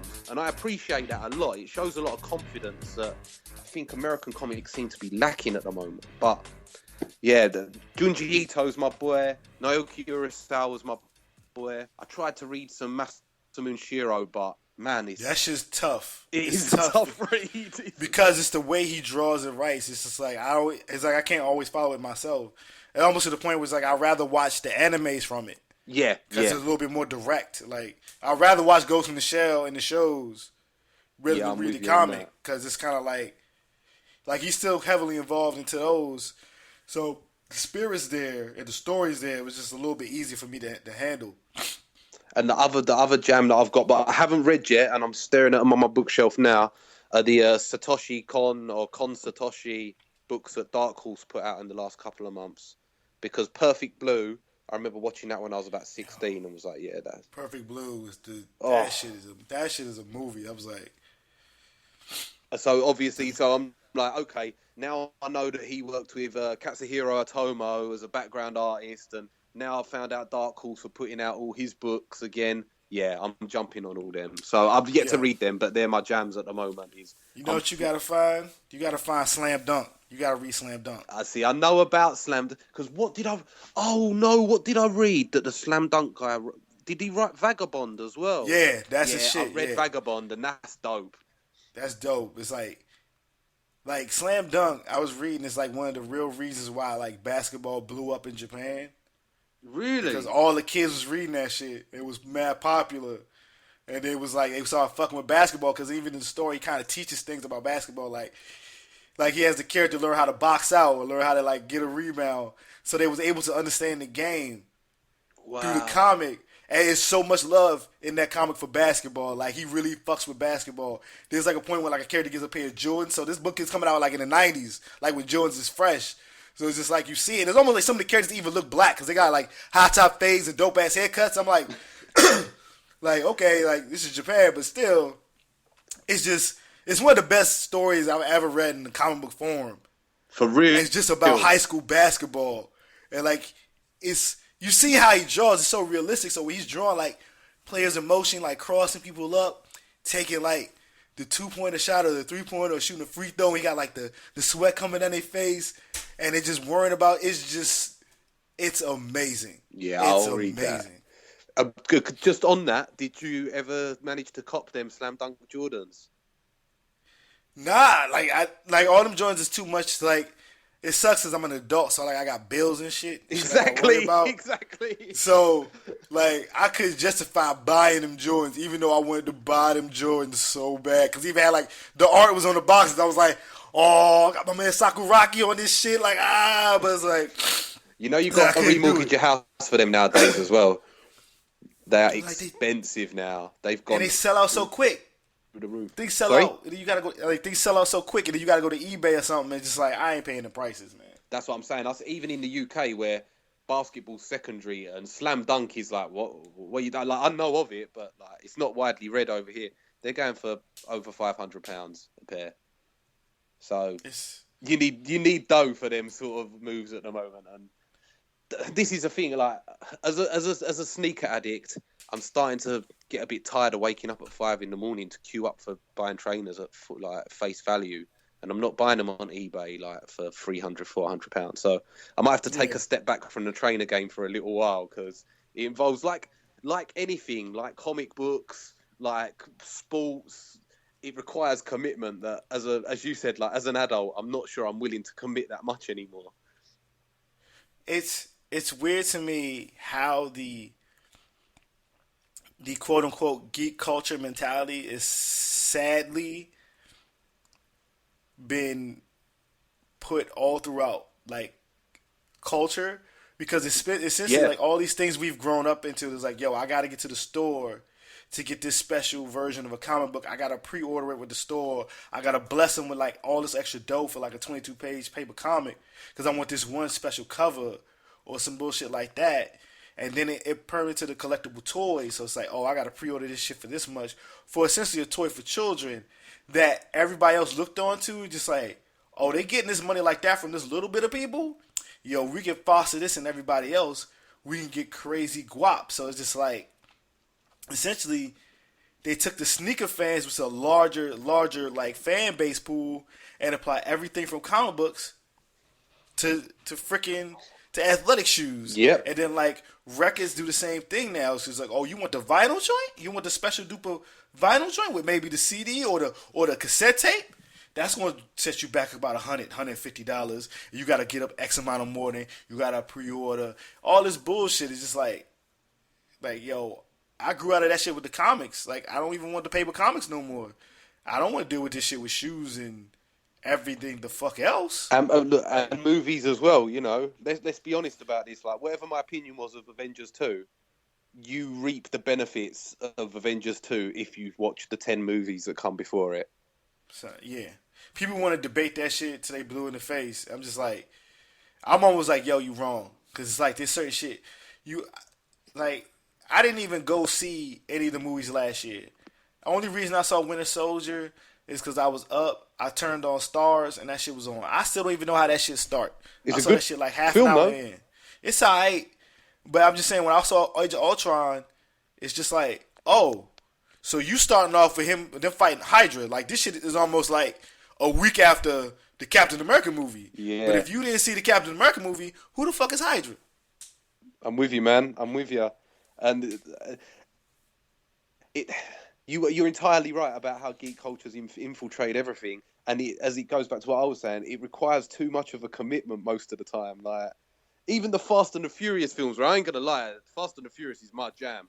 Give me a Woody Allen film. Woody Allen can get the fuck out of here if Jason Statham and The Rock are having a fight. That's what I'm talking about. When Woody Allen starts making movies where Jason Statham is punching someone in the face, I'll be down with Woody Allen, yeah? Anyway, yeah, even the Fast and the Furious films require a 6-film commitment to watch the 7th one. Like they earned it, though. It's funny because I think with Marvel, it's like they're speeding it up. So they're coming out with 2 movies a year. Every year. It's just because it's like the Marvel method is only from 2008. At least when you watch Furious 7, and yeah, I've watched all the Fast and Furious, but this shit started like 2001. So it's just like, you can watch, like Fast and Furious is on TNT over here. It's on some type of cable channel 30 some odd weeks of the year. So if you ain't seen the Fast and the Furious, you're a really busy person. You've never been sitting in the house not doing shit because you could just turn on TV and you can watch the first Fast and Furious. You can at least learn who the basic characters are. And it's almost like the second one and the third one. It wasn't to the third one where they started like blessing like little continuity things, but you can still kind of skip around and get the gist of it. Like even if you go into Fury 7 blind, you know that some bad shit happens. But in the end, it's like the Fast and Furious versus the Transporter, and you can kind of just go along with it. Which I will say as well, I've seen a few. Fast and the Furious 7 is my favourite superhero film for a few years. You ain't telling me it's not a superhero film when The Rock grips up some girl and flies out of the 10th story of a building and lands on the top of a car, and he's just like, oh, that was a really bad fall instead of being vaporized. Like, that was a superhero movie. It's like the bomb exploded, he jumps out, get hit with that, they fall down, and all he gets is a hurt arm and kind of a hurt leg. I'm like... And even more than that, like, after a couple of weeks, he's like, yeah, this arm in the cast, fuck this cast. Like, he's like, crack. He flexed out of it, just like, flex, break. He's like, what the... Like, they had Vin Diesel lifting up a car. Yeah, exactly. I'm like, this is wild. Like, this is... They was doing amazing shit. Like purely, yeah, it's a superhero movie. It's what I call Black Avengers. It's like, they hang out in the hood... They have cookouts, they drink Coronas, and occasionally they gotta do some amazing shit. Yeah, and you know what as well? Like, I don't think, like, and this is coming from a British person, I don't think you have any right to call yourself an American if you ain't watching that bit at the end where robot CGI Paul Walker drives off into the sunset, and you ain't feeling a little bit choked up, like you that's not right. If you ain't watching that and thinking, damn, like, that's some sad shit. I know, like, he's dead, yo. It's just like, fuck. Like, when he robot, like, that was... like, I ain't speaking no ill of the dead. It was a fascinating thing to watch robot CGI Paul Walker in that film. It was fascinating. Like, see where he's all like... You could tell when it was really him, and you can tell it weren't really him, because, like, his wife, he's all speaking big, long things at him, and he's just like, uh-huh.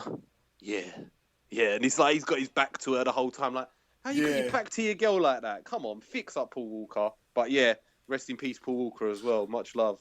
I'm sure Fast and the Furious will go on without him though, because yeah, man, Fast and Furious 8 supposed to come out 2017. Of course, that movie makes too much cake to not be. We'll be talking. Listen, Julian, you and I'll be talking in 6, 7, 8 years, and we'll be like, yeah, Fast and the Furious coming out, in 6 months. Like, that movie's going to keep on rolling until the wheels fall off.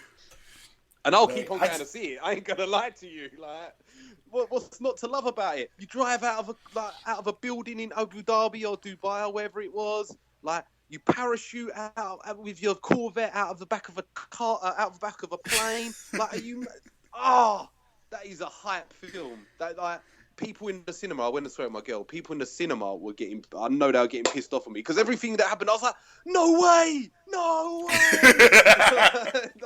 like getting all these people look at me like, I was like, what are you talking about? You come to see the Fast and the Furious. That's sad that they ain't hype, because when I'm watching the movie, everybody's like, oh shit! Like, just everybody's like, they chopping planes out of air, they chopping cars out of airplanes. Everybody getting hyped. It's just like, it becomes a party. We're a bit more reserved in this country, I think. We need to let loose a bit more.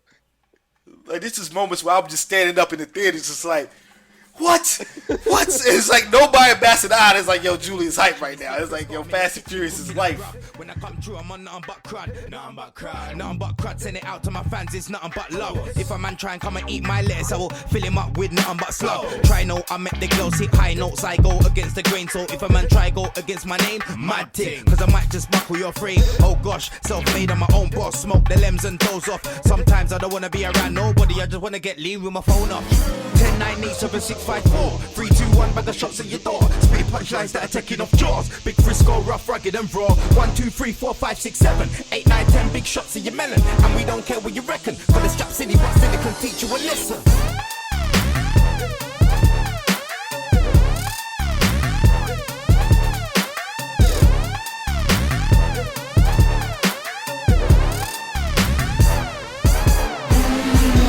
I'm too blessed to be stressed out. BBK with the best Integrity's taken it, you ask coming, so of course I've got to be the next. It's crazy to me, like, this year, like, the two dopest movies, the biggest action movies, dopest shit are about cars. Yeah. Motherfuckers driving cars.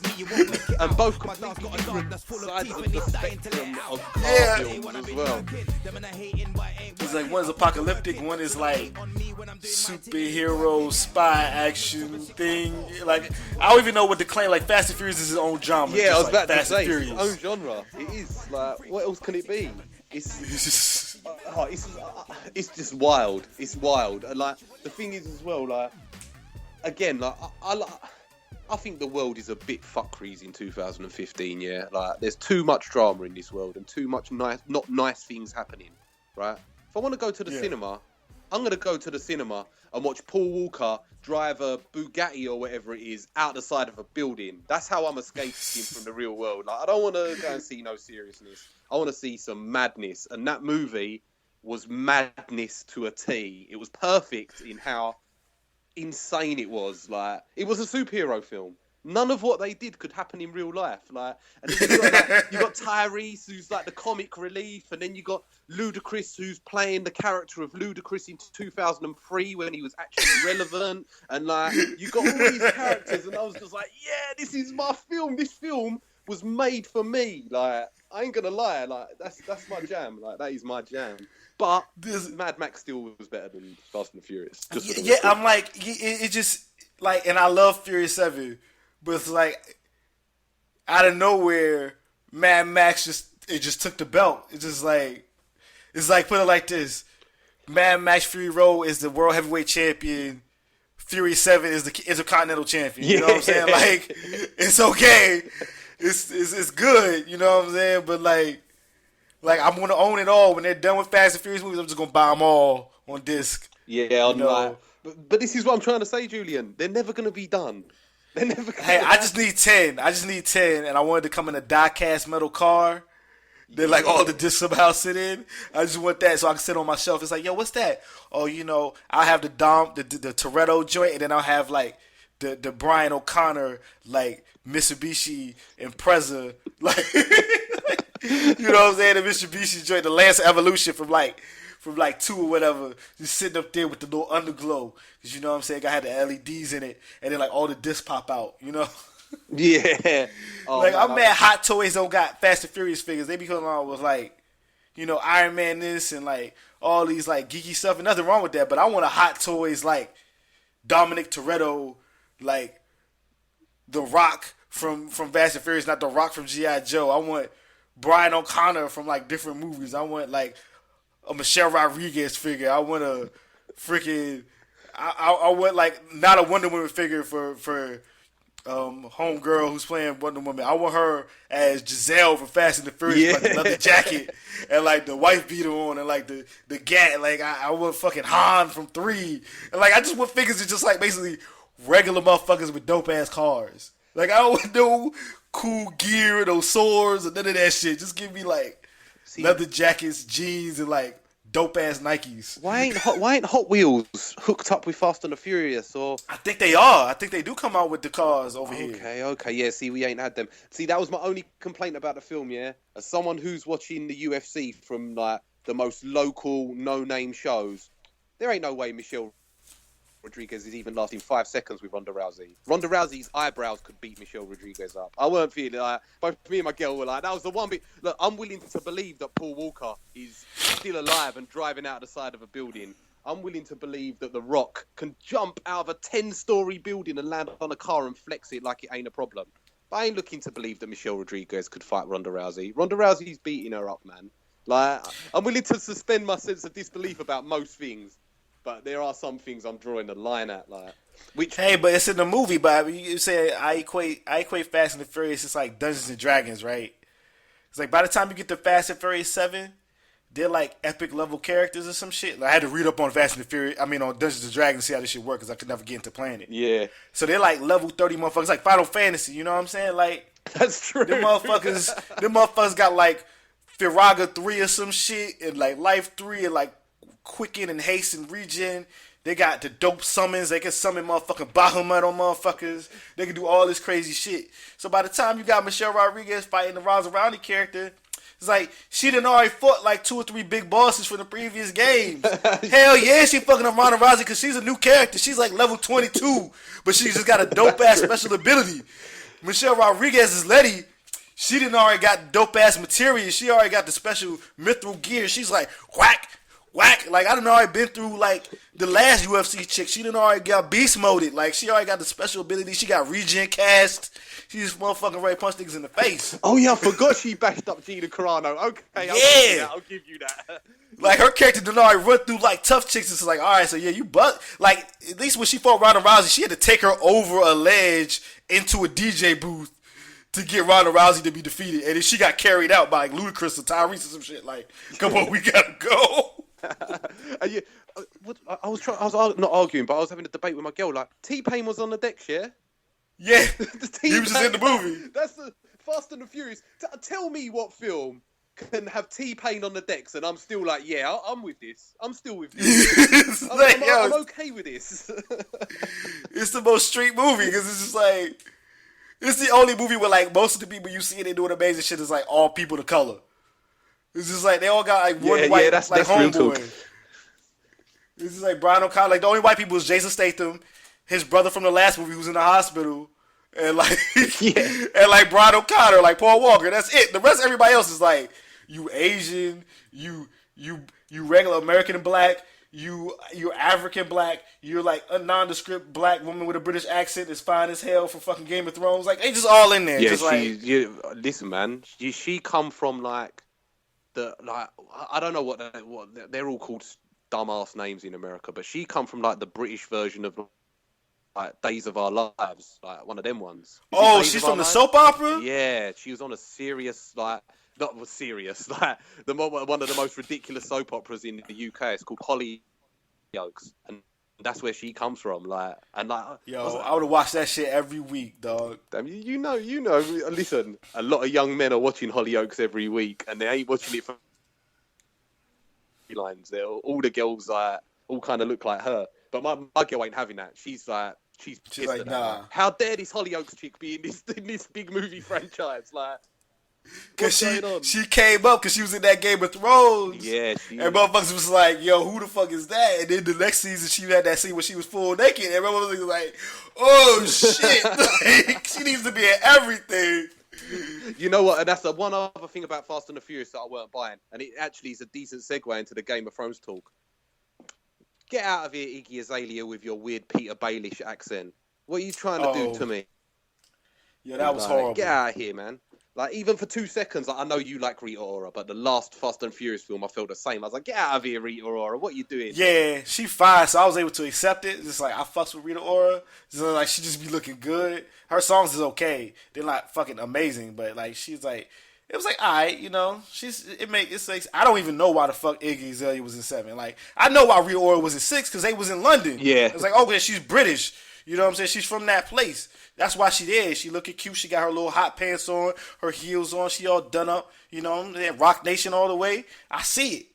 I was like, what the fuck is Iggy in this movie? I'm like, man, fuck out of here. She ain't about that street life. With an off-key accent as well. She need like, real. Shut up. Like, I didn't know what she was doing. Like, what are you trying to not be from where you at? And you trying to not to do a black woman's like accent from Atlanta, or what are you doing? I'm just glad she was on screen for like 30 seconds and just moved on. I heard like, is the backlash against the Iggy Azalea thing still strong? Because I know like was it Tip who went in on her? Not T.I. Q-Tip. He was schooling her, but yeah, like she don't even got control of her Twitter account no more. Yeah. I see she went off on Papa John's as well for some madness. Like Papa John's. Did you hear about that? Yeah, because I think they put out her phone number or some shit like that. They did some shit. I forgot. She didn't get the right pizza or something like. Oh, it was some dumb shit too. Yeah. Look, I like Papa John's, yeah, but I'm coming from London where my pizza options are slim. I know America's coming with all different kinds of pizza. Go to the local jam. Don't be going to no Papa. Yo, it don't make no sense. You got that much money, and you ain't got to do in the house just making you a pizza. Exactly. Like, yeah, so, and I know people went off on her, but I gotta be honest. I watched that Vine. Me and my girl watched that Vine of her where she's spitting, but you can't understand the words she's saying. Have you seen It's gibberish? Yeah. Oh my god. I was like, what is... She's speaking Simlish from The Sims or some shit. I'm like, what the fuck is this? it? Yeah, that's some madness. We watched it about 50 times as well, because she's trying to hit like, can I get one word that she's saying? Like, I don't even understand one word she's coming out with.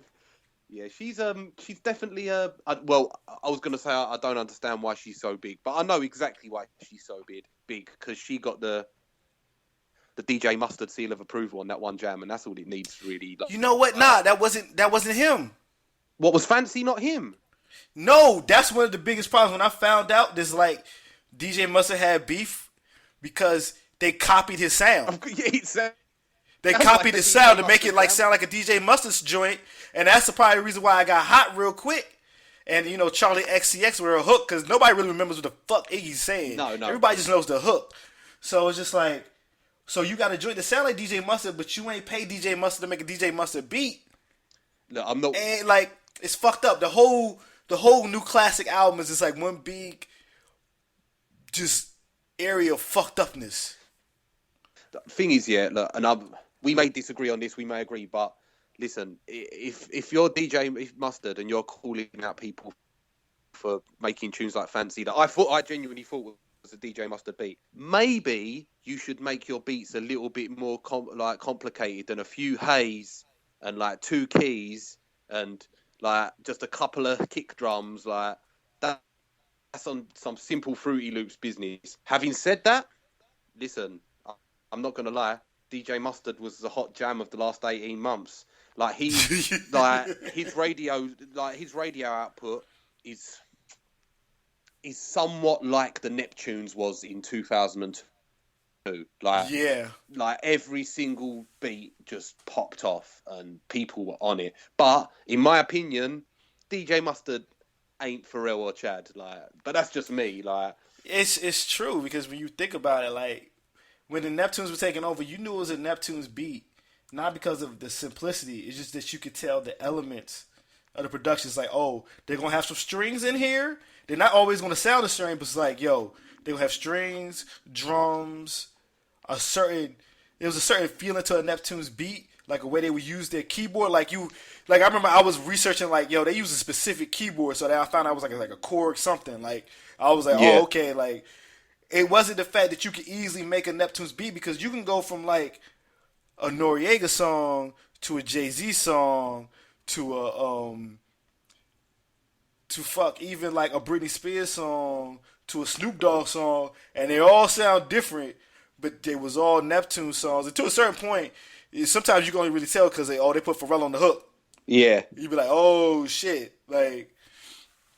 It's like, yeah, but DJ Mustard, but you know a DJ Mustard song, and you also know, like, Mustard on that beat, ho. Like, you just know that it's going to happen, just so it's like, all right. But they do bang. Like, I see people when I go out, motherfuckers lose their shit. Like, I know they must bang in the strip clubs as well. They must.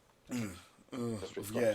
I ain't even been to the club in like a minute, but just like, you can tell where the strip club bangers. I think that's the only reason Tiger got a career right now. Some of them joints he got such good beats that you just know that the girls in the club are just. They twerking and flipping and twirling and getting all the bread they could possibly get off of his songs because they sound like ass, but the beats are incredible. Yeah, and look, it might be me getting old, or it might just be the fact that a lot of it's garbage nowadays. But you know me, Julian. You know I know my rap game. Yeah.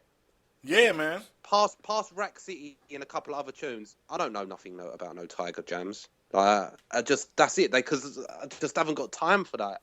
Like, even like I know the hotness at the moment was YG, so I got the album. I was flicking through it, and I was like, yeah, it's all right. It's all right. It's pretty decent. It's not like it didn't shake me off. It didn't like shake the world for me, but it was like, all right, I see you, YG. West Coast on the come up. Like all the hottest dudes right now on the low for real all come from fucking California. Ain't nobody really talking about it. Like, yeah. There's a few New York cats and a few Atlanta cats. Well, Atlanta's popping off at the moment, but you are right. Atlanta ain't stopped. LA's the one. But okay, tying into that, how are you feeling about the new K-Dot jam? I'm sure you've spoken about it ad nauseum. It's like I really haven't. Like, in real life I have. You talk to your real rap heads, be like, yo, you heard that motherfucker Kendrick Lamar? Like, I remember that shit when it like accidentally came out early on iTunes. I just went ahead and copped. But yo, man, that's an album right there. Like it's interesting because it lyrically and musically puts out like all the conflicting issues right now of being, I think, of a certain age of blackness in America. Like how you just like you're conflicted the entire time, especially the more like influence you have and people take notice of you. It's kind of like, I guess, with the episodes I've been talking to with my friends, like Sean and like my friend Ron. Hold like, tight, Sean Pryor as well while we're here. Much love to Sean Pryor. Yeah, that's what, man. But it's like a certain bit of conflictedness. It's just like, yeah, we doing kind of okay. Shit is still fucked up. What should I be doing about it?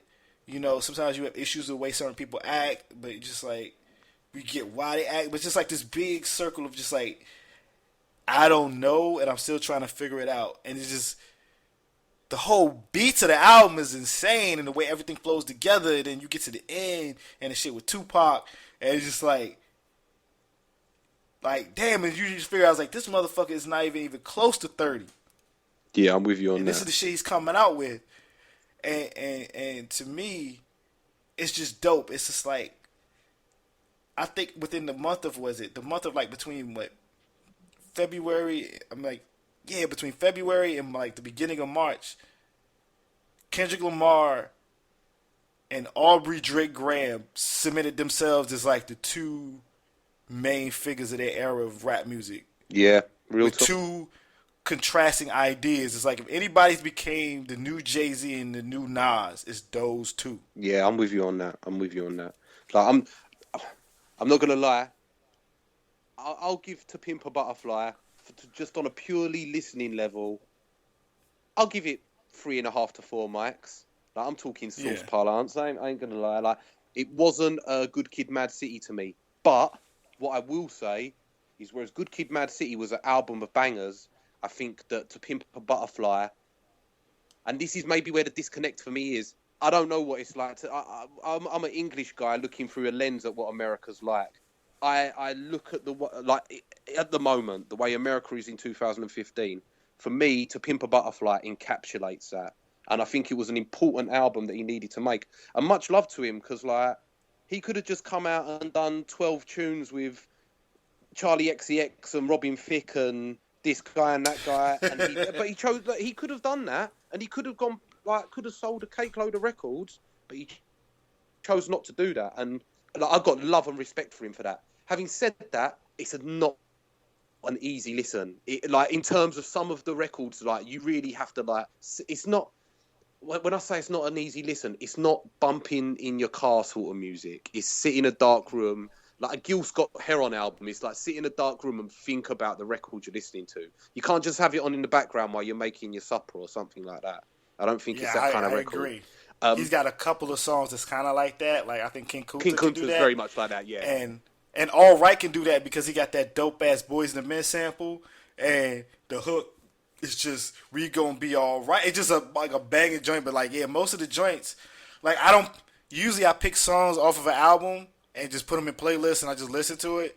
Like, if I'm gonna listen to Pimp a Butterfly, I gotta listen to like all of a Pimp a Butterfly. Yeah. And I gotta be in a mood to listen to a Pimp a Butterfly. And I think as well, I think it's a sort of record that it's hard to kind of understand what record it is now, where as opposed to like maybe in 20 years we'll get to appreciate it more. I think it's very much like The Revolution will not be televised, or What's Going On, or one of the blaxploitation soundtracks, I don't know, pick one out of a hat, Slaughter's Big Rip-Off, Superfly, that encapsulates the sound of where it was made at that point in history. And I think we'll come to appreciate it more in 10, 15, 20 years. Whereas I personally, I feel that we're still too in it for it to be given the classic status that everyone's quick to hype on it.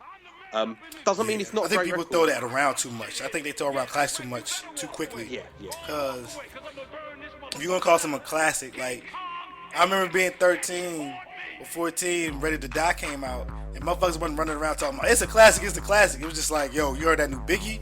Shit. Like, that shit is bad joint bump. Like, but motherfuckers wouldn't turn around like, you get older, you be like, yo, Ready to Die was some shit, like, you think back, it's like, wow, like, that's some landmark shit. So it's just like, they throw around shit too quick. Like, you ain't listen to it enough. You don't even analyze the lyrics enough. You don't even know enough about the production. You don't even know, like, the little things. Be calling things classics yet before they just throw that term out. It's just like, yeah, it's good. You can tell easily it's gonna stand the test of time. Yeah. But like, we don't know the actual complete impact of To Pimp a Butterfly.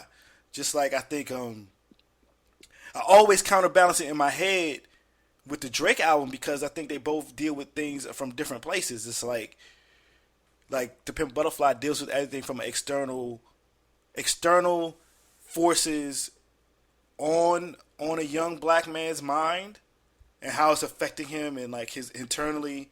And while like I think Drake's album is like his issues with his life internally, and him affecting the outside. So it's just like, it's a really sad album. Both of them are actually really sad, but it's just like people going to just jump on. It's like, oh, he's talking about like driving cool cars and drinking and partying again, but you see it's not from a place of happiness. It's kind of like from a place of just like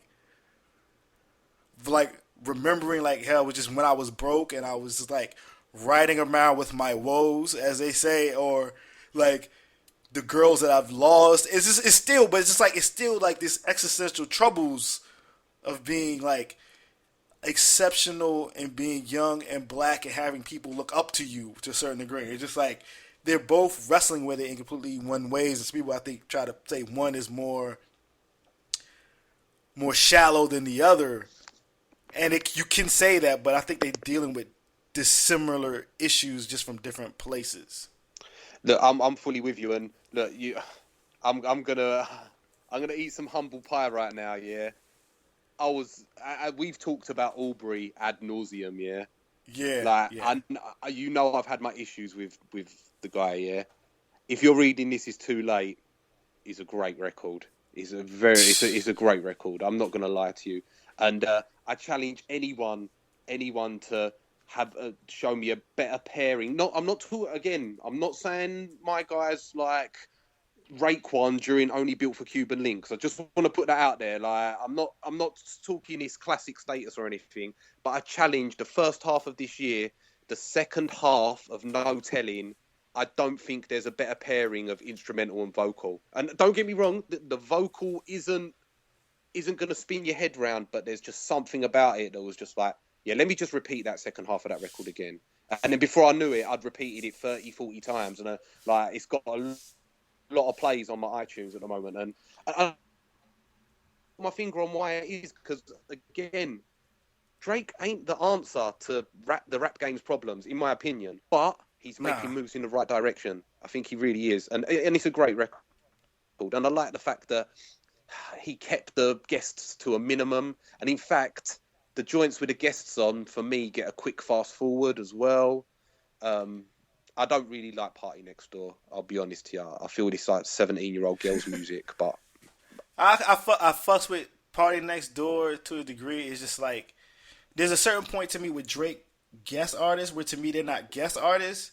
They're people that are within the same type of sound. Yeah. So it's just like, yo, he put Party Next Door on. He took Party Next Door because what Party Next Door is doing is almost an exceptional way of what he was already doing with the sing-song records on his albums. So Party Next Door to me is just like amplification of that. So when I hear like Preach, when I hear Party Next Door on that record, it's just like, to me it's still a Drake record. When I listen to Party Next Door records, I just feel like these are all Drake records. Like, when I listen to Recognize, you know, it's interesting because it's like I listen to certain things, and I guess I'm going through some times, I guess, dealing with, you know, the opposite sex or like things like that, where I relate more to the sadness of Drake's and his crews, like The Weeknd or Party Next Door. Even though I'm older than them, like, I get it now than I did 4 years ago. Yeah, well, but that's the thing, and that's what Drake does so well, is his themes are universal. I'll give him that. You know, it's easy for, and this is a good actually to look at it side by side with Kendrick. I think it's harder for me to relate to Kendrick Lamar's position in his life now because I think that he's talking about a certain moment in the world that I'm not a part of. I'm half a world away, all these other different things. Whereas I think that Drake is a little bit more like just very spread across the board. And to be honest, that's the reason why he's so successful. Because as you said, it's easy to relate to the guy. Listen, man, I hate saying all these things, but I'll give Aubrey his props this year. 2015's been good for him, but he's been dropped a good record. He does talk a good game. No one for me. Just to take it away from the seriousness, no one talks game like Young Thug at the moment. No one talks game like Young Thug. Young Thug is crazy. I don't even know why I like Young Thug. Nor do I. I don't know why I like him. He's bananas. Like, you listen to the Barter 6? No, I haven't. Because first of all, I felt some type of way for him calling. Originally, he was gonna call it the Carter 6. Like, how you gonna come out with the Carter 6? I love that. With the fact that you know Weezy's having troubles with the label and can't get the Carter 5 out yet. I haven't even fucked with the Barter 6 yet. But it's sometimes when I hear Young Thug song on the radio, it's just like he's making no sense, and it's just like it doesn't matter because it sounds so good. Sorry, man. Go ahead. I just don't know how to, like, I don't understand. Like, it's amazing to me that this current crop of Atlanta people are able to do it. Like, Young Thug, like, Rich Homie Quan, like, yo, I Love McConan. Like, I listen to all I Love McConan shit, like, as soon as it drops. I'm like, I don't want to, or Future. Future got that song, Fuck Up Some Commas. Yeah. Like, that shit makes you want to kick shit over. That song bangs so tough. Like, Young Thug shit be banging hard. It's just, I can't. Migos, shit, yeah. Like, this shit is utter silliness, but it don't, like, it just, like, it don't matter. It's just like, I shouldn't be eating, like, a pizza that's all different types of meat and, like, extra cheese. But, yo, this shit tastes so good, though. Enjoying it still. Yeah, exactly. Sometimes it's good to you've hit the nail on the head. I think that Atlanta scene at the moment is the junk food of the rap game at the moment. But it's good. It's good. And like, I rate Young Thug a lot. Again, I'm with you. I don't know why I rate him. Half of the time I struggle because of his accent and the way he does that off-pitch sing-songy flow. I struggle to actually understand what he's saying at times. But I'm loving it still. I'm loving it. I like Migos. I find they're a little bit fugged out at times. McConan got the club going up on a Tuesday, blew up over here. Like, I don't know why, because I don't know what he's doing. He's not singing. He's not really rapping. Like, I don't know what's going on. You don't know what he's doing, but it works. And that song Tuesday was just like, I just don't even know how to explain. Like, people look at me as like I could get into like some long, like I could probably TED Talk Tuesday. Like, that's how much I fuck with Tuesday. Like got like something about that song. Everything. It's like, oh, the whole shit, like the regular version, and then when Drake came on and blessed him, just like, I was like, fuck, like this song is like everything. And I even got that shit screwed and chopped. Like, I'm like I got this like shit like 3 different ways in my library. Wow. But how can they chop and screw it? Because it sounds not too far away from chopped and screwed in its original. That's what makes it dope. But please believe, OG Ron C and the Chop Stars can chop anything. Yeah, that's true. And make it better. I think we've spoken about this before, but I've heard the chopped and screwed Drive soundtrack. I was like, if you're gonna chop and screw anything, like, you might as well just go for it, innit? Like, some wild shit. I've heard that shit too. That shit is so good. People probably gonna listen to this and be like, yo, Julius bugging. Like, people do not understand. Like, chopped and screwed, when done correctly, makes everything better. Like, yeah, man. I'm just appreciating that them guys are coming out with something a bit more original, to a point where what they're doing, like, I found, going full circle, I found some of Drake's flows on If You're Reading This were very reminiscent of like Amigos or a Future flow. Like, he was almost biting them guys at points, which I found fascinating. Like, their stuff's so original that other areas are coming to them for their sound. Like, I find that incredible. But yeah, I'm down with it. It's interesting because, like, I think that's what Drake does well. Like, so I remember when I first found out about Migos through the Versace remix that Drake did. So he was able to do their flow on their own song, have them not get mad at it because they're still on it, and it helped blows them up to a national stage. Same with McConan. He was able to do McConan's weird flow thing, incorporate his singing into it, and explode that song till it gets a Grammy nomination. I think, to me, there's possibly this song of that album, like in Legend, where it sounds like a Kurt Cobain song. Yeah, I thought it was like, that's Kurt Cobain's. He's doing Kurt Cobain's on his album, just like without Kurt Cobain's there. Just like, but I don't even know if he, like, I just think it's gonna get people to go listen to more Kurt Cobain's. It just seems like a little shout out. Like, he's like, yeah, I fucks with this dude, so you should kind of listen to him. Like, I'm not gonna take the beat. I wanna like make a song like him. He's like, I fucks with this. Fix up, look sharp. Don't make me bring a blitz and get dark. Hear the bang, see the spark. Drop down, lay down, just calm down. Fix up, look sharp. Don't make me bring a blitz and get dark. Hear the bang, see the spark. Drop down, lay down, just calm down. I got the big beat. I hear the sound. Yeah. I got the big beat. This is Roscoe. Calm down. Rolling deep. Well, you are entirely right about Drake being a bit of a rap comedian. Actually, that brings us all the way around to what I wanted to talk to you about in the first place. Was shout out to my girls in the ends. We ain't got no love for the hoes in the ends. Drake's going in with Skepta's flow, like, yeah, like that to me was incredible. Like that was incredible, and Drake's got an ear for. In fact, a lot like you. Has got an ear for what's going to be hot in 6 months' time before it becomes hot, and I'll give him his props for that. He's got his ear to the ground at all times, and there is no doubt. And this to me is remarkable. Like I've been a grime head for a while. Like, well, from day one, I've got pages and pages of stuff I was going to talk about, but we seem to have gone totally off track, which has been fantastic. It's a good conversation. Much love. I love these conversations, man. It was fascinating to me that for grime to blow up again in London, because grime's been really bubbling underground for forever, since it's like the early 2000s. It needed a Drake cosign and a Kanye West awards performance.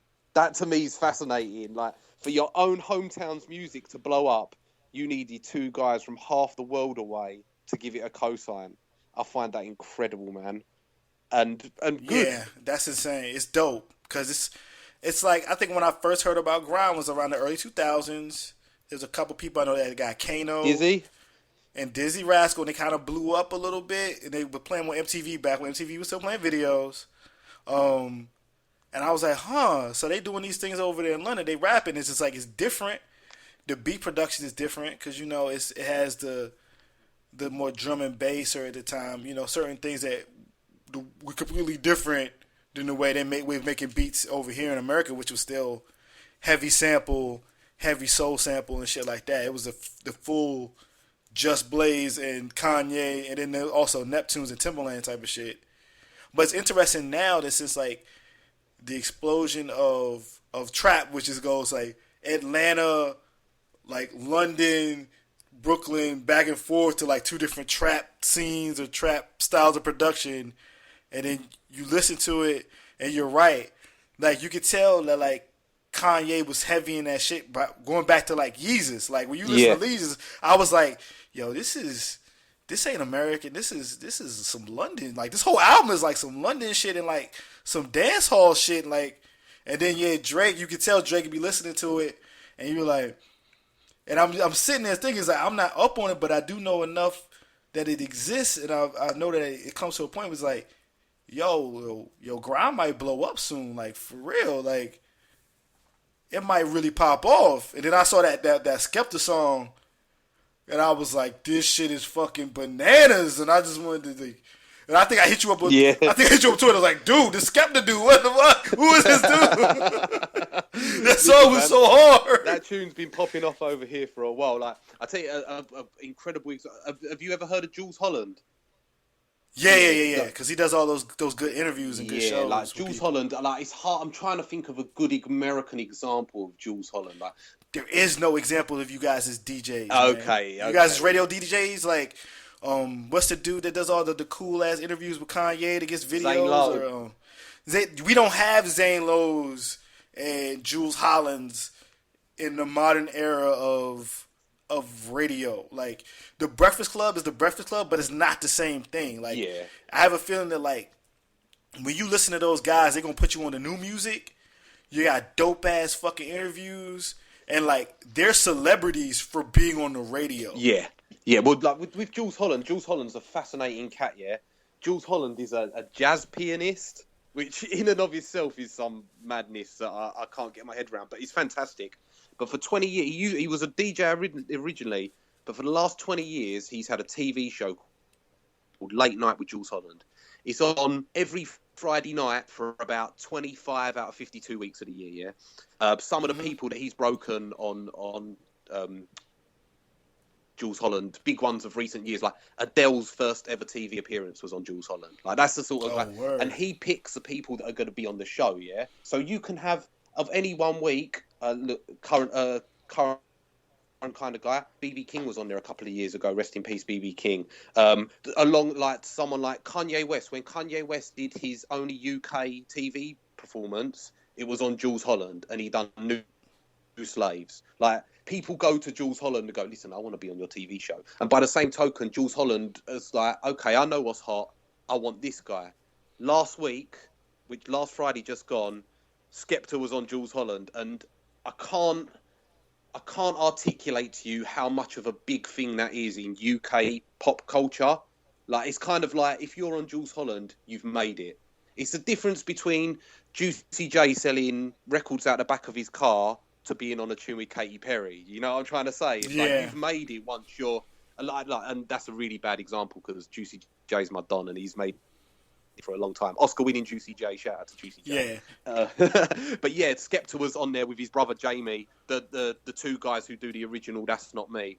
That song is so fucking hard. Like, oh man, it's so good. And for him to be on that and perform That's Not Me on national UK telly is like a watershed moment for guys over here. Like, it's a big moment, especially because of the way the grime scene has been kind of pushed down for a long time. It's been a sad thing to see that, like, you've got guys like, and I've got no problem with this because I love the rap game more than anything, but you've got guys trying hard to get people like Kanye West on your radio shows or Drake or Jay-Z or whoever, yeah? When you've got people that live underneath you who are just as talented in their own ways, because like, you look at someone like Skepta produces all his own jams as well. This is the thing, and the DIY culture that comes with grime is like, they all do everything themselves, because it reminds me a lot of like the current Atlanta scene where, okay, you ain't going to play our music, or we can't afford these big producers, well, fuck all you lot, we'll do it ourselves. And I've got time for that. And the thing about grime is, and this is the real massive difference between grime and the rap game, is the Jamaican sound system culture that we've got in this country. We were so big, and I don't know if you guys got it in the States as much, but we got Notting Hill Carnival. I've spoken to you about Carnival before. I'm too old to go nowadays, but I used to go every year. Yeah. And it's just Jamaican sound systems playing all kinds of different bangers, be it like house music or R&B or rap or something like that. But we've got that ingrained into our culture, where like you know how Jamaican dancehall DJs are, where they'll just play instrumental on instrumental and just spit bars over them. That's where the grime scene comes from. There ain't not really were people making records per se. It was more, let's go to the radio. We've got the one DJ, he's just going to spin jams for an hour, and I'm just going to spit bars solidly over it for an hour. And like, I've sent you a few things, like a few radio sets over the recent weeks. So I'm sure you've listened to some of them. That is, that's the grime scene, and it's so nice to see someone like a Skepta going, do you know what? I ain't content with just being on radio and making small time change. I want to do big things. And do you know what? I'm excited because I wouldn't put it past Drake to put someone like Skepta on his new album. You know, I'm not. Yeah, I won't put it past him. Like ever since I saw that All Day performance, like I can't put it past it. Like he might not pop on that Ye record, that Ye album. Like, yo, when I saw that All Day performance, I was like, oh, is Kanye putting like grime on his back on the national stage, like on the international stage? Like I saw that shit, it's like, oh, this ain't no American shit. This is some grime. We got motherfuckers with flamethrowers and dudes in black hoodies. It's like that's Attack the Block. People like turn up when they got all hype off of Attack the Block. It's just like, nah, I watch too much British TV. I watch BBC. Like, I know shit be gully over there, and we don't know nothing about how gully it is. I'm just like, oh, okay. I see what you're doing, Kanye. I see. Okay, like you're bringing some of this grime sensibility to the American rap scene. It just seems to me like the grime scene takes me back to like early '90s hip hop. Yeah. Without a And shadow of a doubt. weird. And it's weird because I know, like, over time, you know, they say, like, hip-hop is an international thing. And I've done my time where it's, like, I've tried to listen to, like, French MCs and Russian MCs and Japanese ones and South Korean and well, I put Spanish to a whole different, because they got reggaeton and they got all those other things that's completely different. Like, I could actually listen to, like Latin hip-hop and its derivatives perfectly fine and not know what they saying because it's, I don't know, it's just something about the way they sound and the way they spit. But I'm with you, man. London English, like, to me, rapping is best served, and this is me being biased, in English. It works the best into the way it's structured and the way it's built. It's phonetically, it makes more sense. So when I hear London, or I hear just British people rhyming in general, is, you know what I'm saying, English is y'all's language. Yeah. It's y'all shit. And the only thing I have to learn is to equate the slang, because the slang is different. But even still, I already have, like, I'm 80%, 85% there. Like, I know what you're saying. The words rhyme. It's just like, yo, you could just go, like, you could play Shakespeare over a beat and you got rapping to a lot of degree. Like, the way the old Bard was writing his plays, it's just like the way he was rhyming shit. You can put it over a beat, you can make it work. So when I hear the grime dudes, when I first heard Dizzy Rascal, I was like, I don't even understand why he's not popping off over here, because this shit, he's spitting fire. Yeah. This was back in like 03. I was like, oh, this shit is tough. Like I would play more remixes or some shit. Like I don't understand. So I really do want to see grime blow up, because I think it'll add something new to rap, because even though it's kind of cool right now, hip hop is at a point where it's like, oh, it was dead, but it kind of blew up. It kind of like, it's changing. It's that period of change that I think it needs that different influence. I think it needs the influence of like the black diaspora from other like urban centers of the world, and it just helps that I think the cats from London can really do it, because it's English. You don't have to learn too much. Slang changes so much and so quickly that, like, or if they're using a different word for like guns or party or getting turned up, it's all right, because shit changes every 2-3 months anyway. And it's easy to understand too, as well. If you hear the bar and Yeah. you don't know the specific slang words, you can kind of guess as well. Like, Yeah. listen, look, I ain't got no sympathy for you having to learn the slang, because I've spent over 20 years living in London trying to learn all kinds of different areas of American slang. Like, it took long enough, you know what I mean? Like, going back to like listening to like the Memphis or Atlanta sound, it's like, I don't know what these guys are saying, but I know what they're saying because I can guess. But yeah, and I think you've hit the nail on the head. Like, one of the things I think that's really interesting to see about grime, possibly from a US perspective, is I feel the rap game has kind of grown a bit, like, stagnant's the wrong word, but back in the early 90s, like, my little sister weren't listening. Well, my little sister weren't alive, but people of that age weren't listening to the rap game. It was kind of still an underground art form. But the rap game in 2015 is kind of struggling to hold on to its credibility. Like, if the biggest rap record of last year, and I hate to be jumping up and down on her grave, but if the biggest rap song of last year was Fancy by Iggy Azalea, I think the rap scene needs to kind of take a little bit of a look at itself. And I think that's where grime may step in and go, well, do you know what? We're a real underground scene. And I think Skepta's hit the nail on the head better than anyone. Like, he's like, all he wants the Americans to do is recognise that this is just a different kind of thing. You got New York guys happily listening to West Coast stuff or Dirty South stuff. Why not listen to London stuff? It's just a different kind of the same art form. And I got much love for him for that. And going back to Dizzy, like, I ain't ever going to hate on Dizzy or Wiley, because Dizzy Rascal and Wiley pretty much single-handedly invented grime back in the early 2000s. But Dizzy's biggest issue was he tried to break America by making American-sounding songs. And I think Skepta's done it right. He's gone, just come to me. Fashion will come round eventually. And he hasn't kind of like sacrificed his musical integrity. And I think people have a lot of time for that, man. Eventually people will come round to you.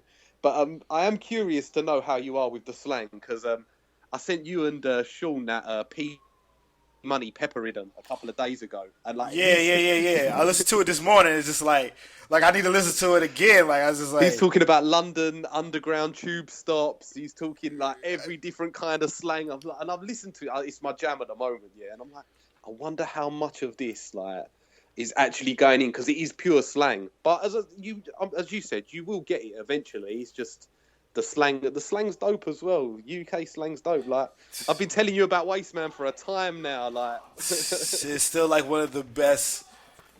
It's one of the best like modern forms of slang I've heard to explain like just a lame motherfucker like yo, he's a Wasteman. I was like, yeah, that hits nail on the head. It's like better than almost anything. Like, the dude is trash. Like, just weak. Just like, I'm just like, oh.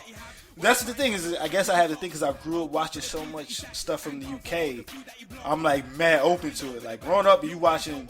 So you know, there's all the people who's in the Doctor Who now. Like, I was watching Doctor Who when I was like 5. When there was some cardboard box Daleks and them. You know what I'm saying? Well, that shit was all black and white. Public television over here was just showing the old shit. Like, the shit was looking real hella bootleg, and I was just like, yo, when you 5, like, everything looked bootleg because ain't nobody have budgets. Like, so I'm like, whatever. I'm watching like Faulty Towers. I'm watching Are You Being Served? I'm watching like all this British shit. I'm watching EastEnders. I'm watching whatever the fuck is on PBS. Like, I'm watching everything. I'm like, yo. So it was just like, yo. When I hear the accents, it's just like, word bad. Like, it's just like, oh, this is the new slang. But it's like this over here. Like, a song will pop off in Atlanta, and they using some shit. Like, I had to explain the term trap to somebody this weekend, and trap ain't even new. Yeah. Like, motherfuckers been talking about trap since '98. So the term trap, or saying some shit, or turn up, or twerk, like, these are, like, when you had to explain twerking, I'm like, yo, twerking has been around for at least on record for 20 years. Like, that's some shit that came out the strip club. So I got to say, just for the record, yeah, I think the commercialization of twerking's gone too far, man. Like, it's sad. To shout out a grime guy, Nasty, he says there's too many IKEA flat pack bums that are trying to twerk out there, and he's right, man. Like, twerking only works for them Amber Rose girls. It ain't working for. Yeah, it's sad. Like, it's like you gotta let it go now. Like, I don't even know what I'm gonna call. Like, if I ever in a situation, I see a girl really putting in that work, you know what I'm saying, really making it pop. I'm not even going to use that term no more. I had to make up some new shit, or just, because it's like they ruined it. That's the problem. It's like, to a certain degree, that's why I don't even want to really use turn up no more. It's still kind of used, but it's like, and this says like white Americans kind of fucked that shit up. It's like they use it and they kill it, and they use it in the wrong situations and they just fuck it up. So it's just like, yeah, we're just gonna move on to the next term. You can already kind of hear it in the songs. Like, you can hear it. It's like they ain't even using turn up no more. They using like shit like lit. And I don't know if you heard that dude Post Malone. Yeah. He got that song White Iverson. He be saying, yo, I'm saucing. Like motherfuckers has already moved on. It's like, yo, they done fucked up turn up. Like, it's done. Like, you can't have a word no more. It got like a half-life. And it's just going back with the grime shit. I think, to me, it would make sense if New York rappers would align themselves with the grime scene, because it would bring back that toughness, that old toughness. Because right now, New York rap don't have that same level of toughness, and it's not soft, but it just doesn't. It's not vital. They got some people that okay, like Troy Ave is kind of all right. Like Red Cafe is okay. I was kind of fucking with the dude Chinks, but damn, he got murdered last weekend. Yeah. Rest in peace, to Chinks, man. That shit bummed me out. Like, I'm not gonna lie, I've got love for the ASAP boys. I think they're doing. I was about to bring them up. I fuck with ASAP, and they all kind of change up. As well. I think Action Bronson, yeah, he does his thing. But go on, sorry, I digress. But nah, it's cool. Like, yeah, ASAP, they got this weird thing where like they all from like Harlem, but ASAP sound like he from Houston or Memphis, and then like Ferg sounds like. He sound like some Jamaican. He sound like some dancehall cat with the way he rhymes. Ferg's my dude, man. He's like golly. His shit is just crazy. And then you go to like Nas, and he sound like somebody from 1993. And then like they all change up, so it's this nice sound. And yeah, I like Action Bronson. Like he's dope. But it's like, all right, you got Bronson, and you got ASAP really really holding down New York. And then you got Nicki, who's like the superstar of New York. Yeah, I always forget like she's from New York as well. Like, it's easy to forget that she's from New York. Shit. I'm almost like, there's a period of time where I fucked with Nicki, I didn't fuck with Nicki, and I'm reversing my course on her because it seems like all the criticisms people have about her, especially early on when she started to blow up, other motherfuckers starting to do, and they don't have them same criticisms. Like, I love Kendrick Lamar, but yeah, he changes his voice up a lot and do all these extra crazy voices. He's not criticized for that. Nicki's been doing that shit since she blew up, and she still catch flack over it.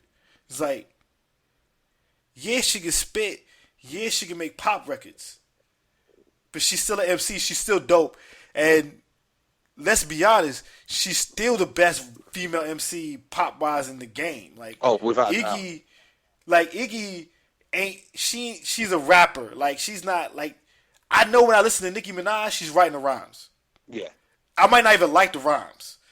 I can't spit them. They're difficult. Like, she's spitting, but I know they hers.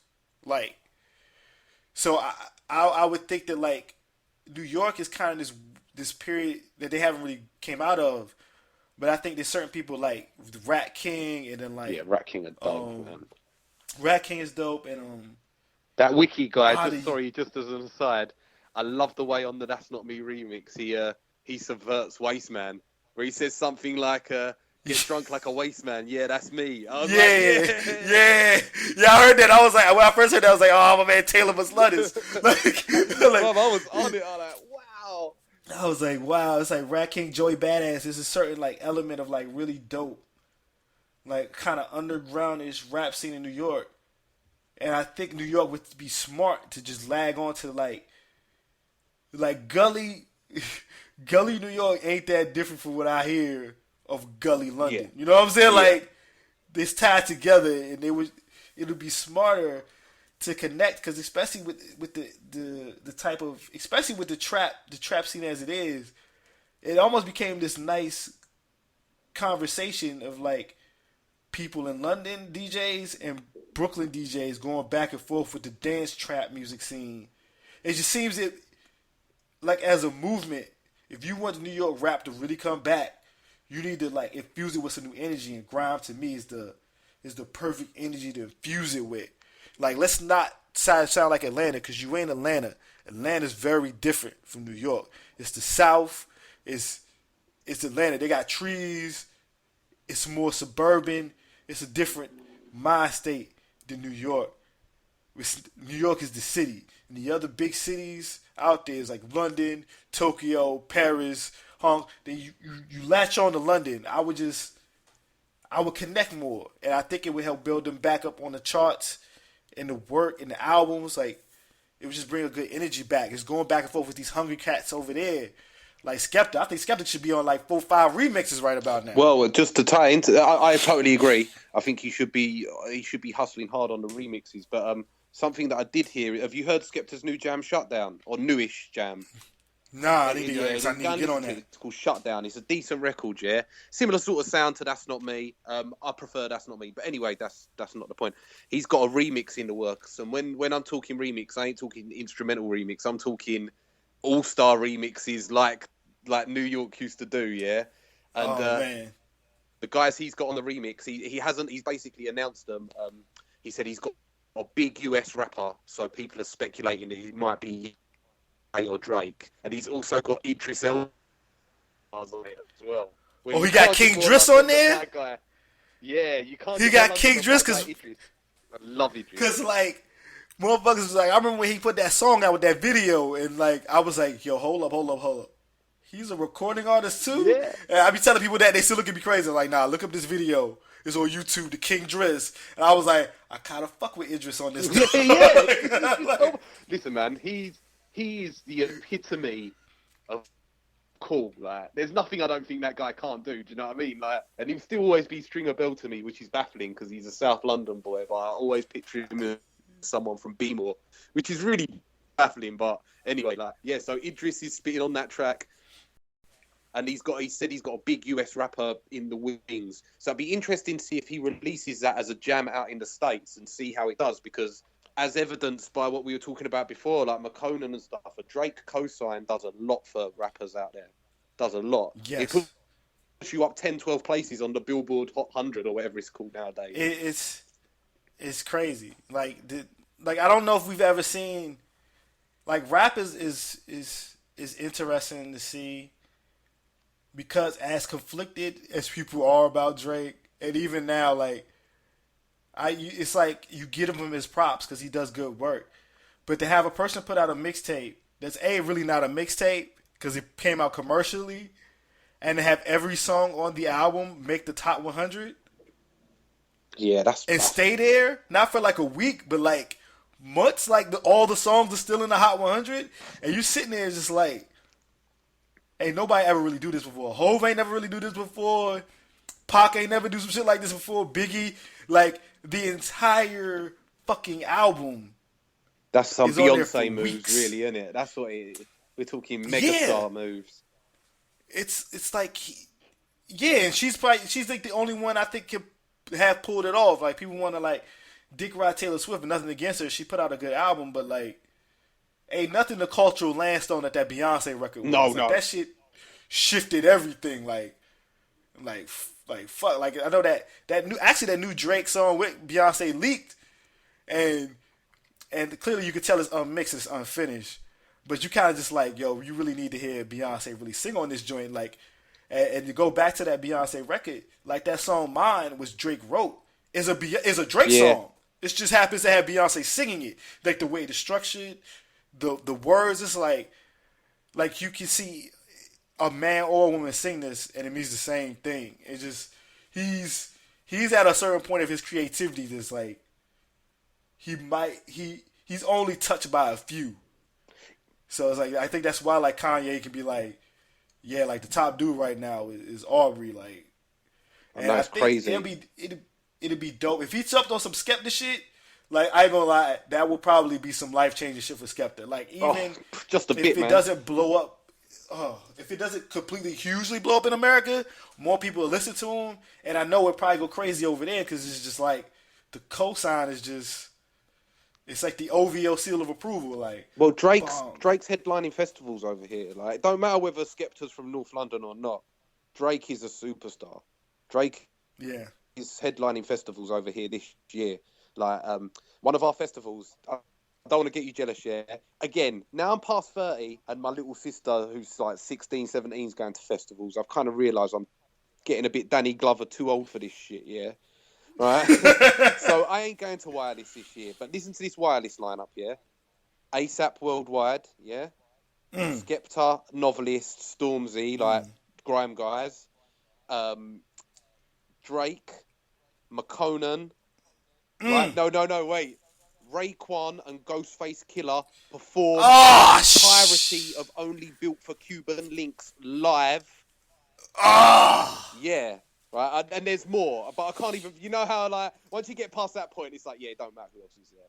Like, Kendrick, K-Dot's there as well. What? Yeah, this festival is popping over 3 days in London. Like, my little sister's going, and I'm like, fuck y'all, like... I can't believe my little sister's going to these dances. And I was like, what? So you're gonna watch GFK and Raekwon the Chef? And she was like, who's Raekwon the chef? I was like, what? What are you talking about? Who's Raekwon the chef? Like, but yeah, that's a lineup: K. Dot, Drake, McConan, ASAP, loads of grime cats. There's more as well, but my mind's escaping me. I'll send you pictures of the links to this dance that's popping off. But yeah, that sounds insane. Yeah, it does sound like, a bit too much. So many kids are going to learn the genius of the purple tape live on stage. Like kids are going to get their mind blown when they hear criminology. Like criminology, like there's something about that song. Like Ghost just coming off like with the fucking Scarface sample at the beginning. This is like, that was a life changer, that record. That only built for Cuban links, man. When I first heard. Yeah, you see the 4 best crews in the game, I'm in them. If you don't like me, do something then. 10-minute screw faces, I ain't in them. I want paper, dibby wages, I ain't in them. My crew put £5 20 notes in a roulette machine and spin them. Anybody get rude, I clench my fist and chin them. Forget a match, forget a clash. They're trash, I'll bin them. I don't want a lyrical swing, I'll physically swing them. That's why I haven't clashed anybody since lumps on them, son wings. And if I hear man say my name, I'll ring them. If I hear any skank talk on my 3310, I find out where they are and link them. Headlock, power drive and pin them. I spy with my eye to eye. Something beginning with a capital P. Paper, that's what I see. Paper, that's what I see. I spy with my eye to eye. Something beginning with a capital P. Paper, that's what I see. Paper, that's what I see. More money, more paper. More money, more paper. I wanna see more dough than a baker. Run things like Ninja Man and Cartel in Jamaica. Promoters pay me enough paper. You know me, man. The only man that can ever give me a bill is a and verbal intercourse. The bit at the start of verbal intercourse where you can hear Nas, GFK, and Raekwon all just like, yeah, like just talking to each other, and then when it pops it just sounds like they was in a cipher. It didn't even sound like they was recording. That's what I'm saying. Like... And when Nas comes in, like, oh my days, like, why does it look? See this? Like, I've managed to turn it back to Ghostface Killer again. All our conversations always go back to the Ghost. But yeah, Ghostface Killer is just, like I'm actually surprised there's no song with Drake and Ghostface Killer, because this is the way they both openly talk about relationships with women. Yeah. I would think they would actually... And I don't think there's no beef there, because I've heard Ghostface Killer... Because I know the whole time with like the whole big Ghostface guy online, how he completely shits on Drake constantly. And when I think actual Ghostface came out, it's like, hey, that's not me. It's like, I don't hate Drake at all. I think he's doing his thing. It's like, I would love to hear those two together, because... it would be like an old man talking about his relationship shit, and then like it would be like the opposite of Pound Cake. Yeah. Because like Pound Cake was literally like, don't get too big for your britches. Like, I'm still the king of New York. I'm still the God MC. And like, I still love the fact that the song changes up. And it's one of the times where you hear like a rapper go on after the rapper like recorded, and he got his feelings and made a whole new like verse. But that whole fuck being the happy shit that you want me on, like I was like, that's literally to me like, that's when I really started fucking with Drake on some like unabashed like yeah, he makes some sing-songy records, but like let the kid do him. Like, yeah, it's his time. Like, he got the, it's like when John Cena first got the belt, you know what I'm saying? like this, that's no Cole. It's not Shawn Michaels no more. Like, yo, it's, yeah, that's a perfect analogy, because like John Cena, Drake is hated and loved in equal measure. I know, right? It's crazy. But you know what? I think Drake just thinking about that, Drake dropped the ball for his Wu-Tang opportunity when he blatantly should have just dropped a Wu-Tang Forever remix and got a few of the guys. Like, he missed that opportunity right there. Yeah, I would have loved to hear that. Because I think they recorded one, but it never came out. But like, yeah, like there should have been a Wu-Tang version of that. That was the exact opposite of what that song was. Yeah. Because that song was a sing-songy love record. It's just like, that's cool and all. I like it. I just don't think it should have been called Wu-Tang. Oh, no way near. And do you know, just to add into that, if you were going to have a Drake and Ghostface collabo, you'd have to have Drake spitting the hard verses and Ghost singing the chorus off key. Just to subvert it, do you know what I mean? Just to kind of put it on his head, because no one can sing off key better than Ghostface. Like, when he's singing, like he don't need no vocoder. He knows he can't sing. He don't care. It don't matter. He got the feeling. He got the passions in it. Like, that's the real shit. And I would actually love to see what 40 would do producing a song with like Ghostface. Yeah, because 40 is Drake's secret weapon. There's no two ways about that. It's the truth. It's like every criticism I even had leading up to it was about what Drake was saying or Drake's persona. It was never on the beat. Nah. Cause the atmosphere of the music is just like I still listen to shit from fucking So Far Gone and fucking Thank Me Later. Yeah. Like, cause it's just that dope. Like I got some instrumentals from that first Drake record, and it's just like I still just sometimes put them on. Like his lyrics like, are questionable shit. from them early joints, so very questionable. Yeah, them 23-year-old Drake joints is just like, yeah. It kind of just like you sounding real soft. You loving the strippers too much. Like you falling in love with them, but them goddamn tracks that fucking 40 put them on, like them shits just sound amazing. It's like this dude is a treasure. He's like the producer that no one talks about. Yeah, that's probably having the most overall success. But he doesn't really these do albums much. are huge. Like I know he did a few things on Beyonce's record, but he's really Drake's in-house producer, isn't he? More than anything else. Yeah. I think he just goes over, like, they live close. He just goes to the house and they just sit down and he just make shit. Yeah. So it's like, I want to see views from the 6 because I want to see what they're going to come up with. Yeah, it'll be interesting, especially because of all the major label politics. And, like, because I heard that Lil Wayne, who, just as an aside, is becoming increasingly irrelevant with each passing day, he's settled out of court with Cash Money, yeah, am I right? I didn't even heard that, so I got to look it Yeah, up. I think he settled out of court with Cash Money, so it'll be interesting to see where Young Money lands, because Drake's made his intentions clear that he's going wherever Lil Wayne does. And I also think it's hilarious that Drake's made his intentions clear about Tiger as well, going full circle on this conversation. Oh, Lord, yeah. With his basically, you need to act your age and not your girl's age, fuck Tiger lyric. Like, he put him on blast with that, but... Did you see the new Nicki Minaj video with Beyonce?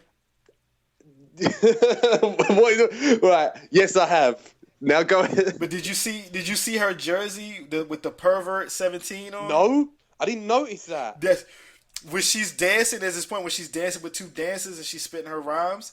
Her jersey, it's like a football jersey, and it says pervert and it's 17. Yeah, I'll be honest with you. And everybody took that shit just like, I was like, that's a blatant like how can you not take that as a shot at Tiger? Yeah, without a doubt. But I'll put my hands up. Like, I was too busy looking to notice anything. I feel you. It was so big I couldn't help but see it. Be like, oh, she's shooting shots. Oh, let's get back to Nicki and Beyonce in the little tub, little pool or whatever, with that Derrick Rose fucking Bulls jersey, one piece swimsuit on. Had me like if there's anything that would get me hype if I got like a girl and she was rocking like a basketball jersey turned into a swimsuit, I think I would think about buying a ring and be like, if she's bad, like if she's dope, would it be a like deal if she's breaker all depending together, on what jersey it was though? Yeah, it has to be tight. It has to be somebody I fuck with. But it's like, it was like, oh, your mind's right and you fine. Like, oh, you got this. Like shit, I don't even know if I got the bread for them diamonds right now. Though. Oh man, yeah. So man. I like the way that Drake put Tiger on blast on that. Like even though it was indirect, it weren't full on. Everyone knew what was up, and you telling me that Nicki done that as well. That to me shows that Tiger's going his own way, and Nicki and Drake are staying with Young Money. I would assume. Yeah, it's interesting because it's interesting they stay with Young Money because they don't even have to. I know Drake doesn't need it, nor does Nicki. To be fair, actually. Yeah, like it's just like I don't know if Nicki has her own type of like label or production company, but like clearly Drake, in terms of breaking artists and having OVO and OVO music and OVO sound and like the clothing label, it's just like that means you're staying with if Young Money completely breaks away and it's still Lil Wayne's, you fucking with that out of pure loyalty because OVO alone is its own thing. Like when I see the little owl thing, it's just like, all right, I'm probably gonna like the song. Like, oh, Party Next Door come out with a joint, or back when The Weeknd was really with them heavy. It's like I liked all that shit, and like new stuff like I Love McConan. Like every new song that come out, be like, yo, there's a sound. Like this, like that's the Toronto rap sound or black R&B sound is like Drake shit. Like it's the whole thing. So I guess if he stays with Young Money, it's purely out of loyalty to Lil Wayne.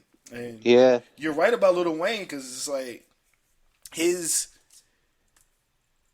becoming. Yeah, he is like his.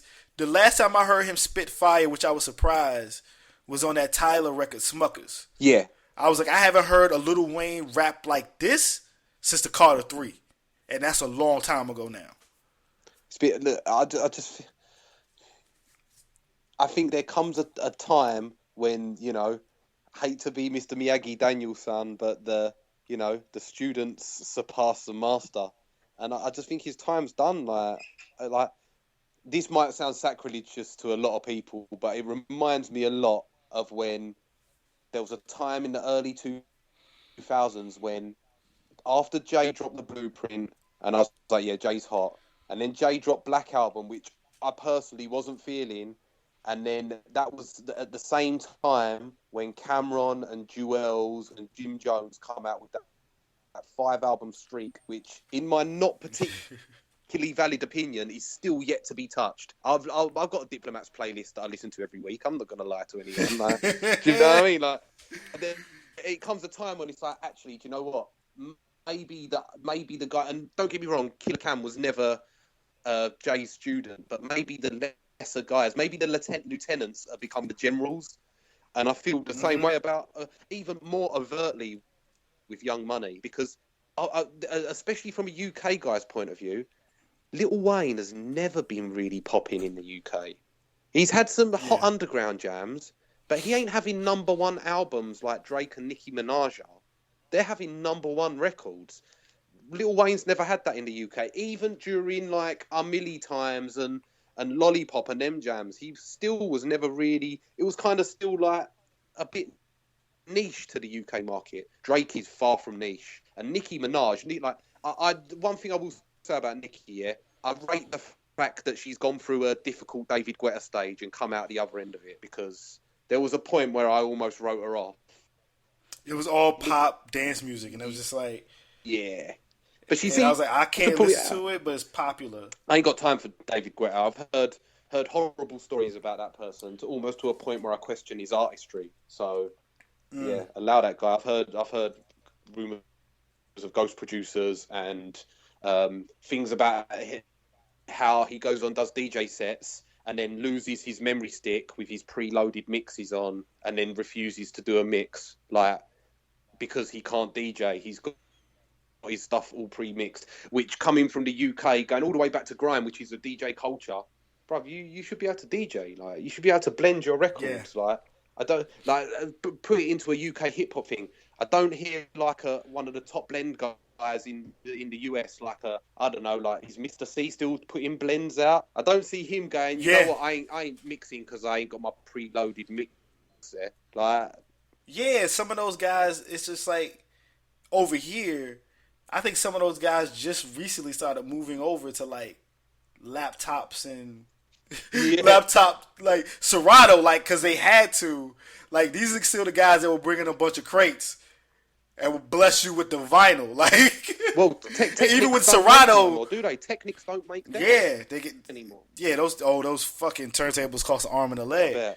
But it's just still like, even the people who use Serato still using the Serato with the two like plastic records that sync you up with the computer. So it's just like they still using old school technical skill of mixing the records, where you can really just get by now like on an iPad, 2 iPads connected to a mixer, and you don't even know you really need a mixer. You can just blend everything with a computer. Yeah. I don't even know how you gonna be a DJ. It's easy now that anybody can DJ. You just gotta select the right type of tracks. Look, and do basic blending. You ain't even got to do no turntable skills no more. Oh, it's a cheat, because you look at, and this is why I had a big problem, again, another problem with David Guetta, because some of these laptop music programs like Tractor and stuff, they'll have a sync button, and you just click sync, Oh, yes. and it syncs, so it blends perfectly. You don't have to do anything, and then you're one of them Steve Aoki cats who throws pies out into the crowd or whatever nonsense he does. You know what I mean? Them man ain't DJs. I've got, and I know this isn't directed at you or anyone who's listening yet. I've got to call the US out on EDM. Like, need to fix up a piece, man. Like if you took Calvin Harris like he was the top boy in EDM, he's one of our cast stops. We were like, get the fuck out of here. We don't need no Calvin Harris in our life. Like, and hopefully, again, going all the way back full circle, hopefully, like, these new grime cats will show what's really up, because that EDM stuff is I don't know where it's popping, man, apart from in the charts. There's no clubs that are playing that sort of music, and I don't know if there are any. I guess the clubs in the US are still playing mustard and stripper beats. Like, I don't know where. Well, it depends on what type of clubs you go to. Like, like you go to hip hop clubs, like they still playing rap music, and then it's like, you know, dance hall, there's reggae joints. But like some of the base level bro type clubs, like where like the white folks go, fist bump or fist pumping or whatever it's called, fist bump, get drunk or whatever. That's the shit they playing, and it's just weird to see this. It's called, like, I use EDM because it's easy to explain because the media put it out there. But it's just like, even when I heard EDM, it's like, so you taking like 8 different genres, even cut that short, and putting it all under one umbrella. Yeah, basically. Because it's like house music is house music, and there's subsets of house music. Like Daft Punk isn't EDM. Daft Punk was house music. It's French house music at that. Like, it's not even American house music.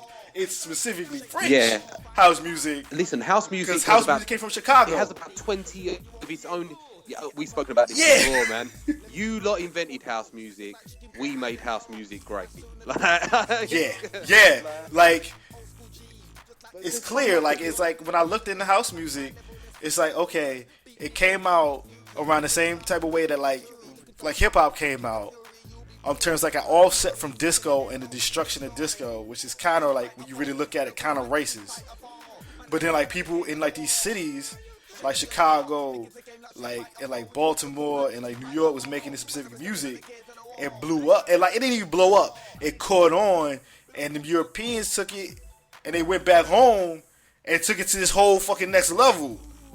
And then it just kind of worked its way back. So it's just like, yeah, I didn't even feel that type of way because like I knew a little bit about house music, so I don't know why you gonna put that in there with techno and drum and bass and electronic, like all these other things that I know completely different. Like Daft Punk and Moby ain't the same. They ain't in the same genre. No, exactly. They're totally different, and it's ignorant to, like, it's basically similar to saying like what like an R&B artist in 2015 does compared to like an R&B artist in the 70s, compared to a Jodeci, compared to a Jay-Z, and saying it's like, I hate one of the terms that we got in the UK, which makes my teeth go on edge, is urban music. We got that here too. It's just laziness, and you are right. It's easy to say EDM because it's just easy to say, but by the same token, it's like, come on, man. Like, I'm with you, but like, as you said, don't be putting Daft Punk as EDM, because you know what? It is electronic dance music, but it's a whole lot more than that as well. And Daft Punk's a perfect example of that. Like, really, like, does what Daft Punk do, is that the same as what Skepta does? And is that the same as what Armand Van Helden does? They're completely different.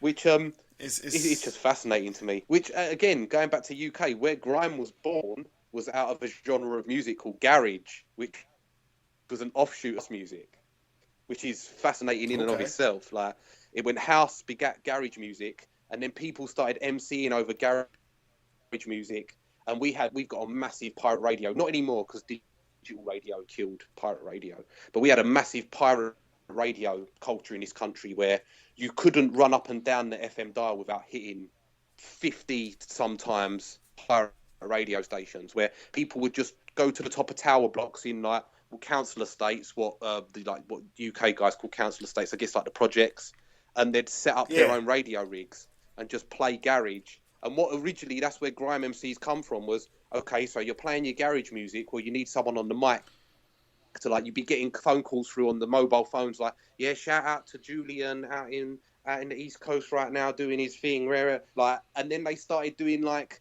simple Grandmaster Caz style, like Rapper's Delight style rhyming, and that's where grime come from. It really, the parallels between grime and hip hop are fascinating. Yeah, it really seems fascinating. like instead of block parties, yeah, it's like pirate radio. Yeah, with the fact, because that's something that's like pirate radio wasn't I don't think ever really a thing in America. Like the closest equivalent to a pirate radio would be college radio. Yes, that's still an establishment. That's like a multi-million-dollar to multi-billion-dollar institution with their own radio station in which they let students program what the fuck they want to a certain degree. So. Yeah, the fact that you say you got people jumping on the top of fucking project buildings, just doing their own radio, is like boof, like that's crazy. Like that's because like even though you just said digital radio, like let's gotta be honest, in America, radio ain't shit no more. They wanna act radio, like it is. It's like radio, even satellite radio, really ain't nothing. Like motherfuckers got phones and they could just listen. Like kids will like listen to music on fucking YouTube, Spotify, Pandora, SoundCloud. Like, there's so many ways to listen to music. You don't even really need to listen to radio no more. Like, radio is corporately owned by, like, so many different facets. It's fucked up because they got, like, a paid playlist. Yeah. And that's what they play all the time. But they get around that because they have, like, internet streaming and they have TV channels, or they putting things like on the Breakfast Club is part of Clear Channel. They got that shit on Revolt. So you could watch the Breakfast Club radio show in the morning on television. There's so many different ways that radio isn't a factor. They got taken into account now. When you look at the Billboard rating, it's like, okay, this shit ain't all radio plays. This shit is like, they check it with the YouTube streams. They check it with the Spotify streams. They check it with the Pandora streams. They check it with all these different things. So even like over here, it's like it's weird on how new artists break. It's just like, it's a complete like clusterfuck of just like undergroundness to like a whole different level. Yeah. Because it's like you got to use these internet services and like word of mouth and like posting on Twitter and Facebook and Instagram and Vine and this, that, and third. Like, you know, a year ago, the hottest motherfucker on the streets was Bobby Shmurda. Yeah, he ain't no hot no now more. He locked up. Oh, wow. He lived too real. Like, it was too real. It was too legitimate. Yeah. That was messed up, man. That was a messed up thing. It was too authentic. It's too authentic. But that tune still pops off. We've got, I don't know if you have it in the States here. We've got like on our cable packages, we get a whole bunch of music channels as well. Yeah, and we've got a few. We get that like, shit. Did you ever get the box in the US? Yeah, the box used to exist, and then it was bought by MTV. Oh, okay, and became MTV well, too. we get things that are similar to the box, where people will text in and phone in, but they're for like specific genres of music. And we've got one called Channel AKA, where a lot of the grime videos are on there and stuff like that. Yeah. Bobby Shmurda, that jam is on still a year later, every 6 or 7 tunes that gets voted on.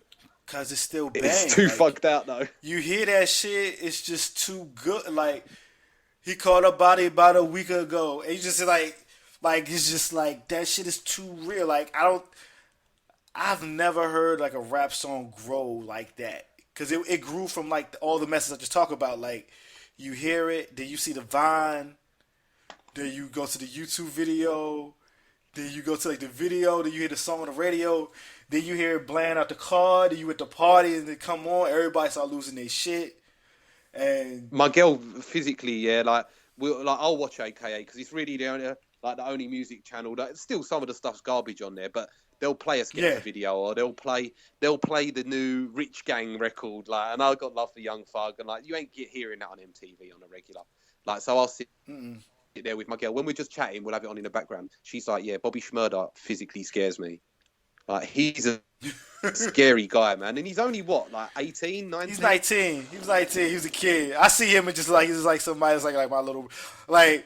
I would see. He feels like the type of kid that, like, he's somebody's cousin or nephew or something. I would see him. He'd be cool. I'll probably give him like a hug around the neck and be like, man, you gotta stop running around the street like that, man. Like, you gonna get caught up. Just as an aside, yeah, I put it on mute, but just turned on channel AKA to see what jam they're playing on at the moment, just to see if I could prove my Bobby Schmurder's theory. And they've got the new Snoop Dogg video. Have you seen it?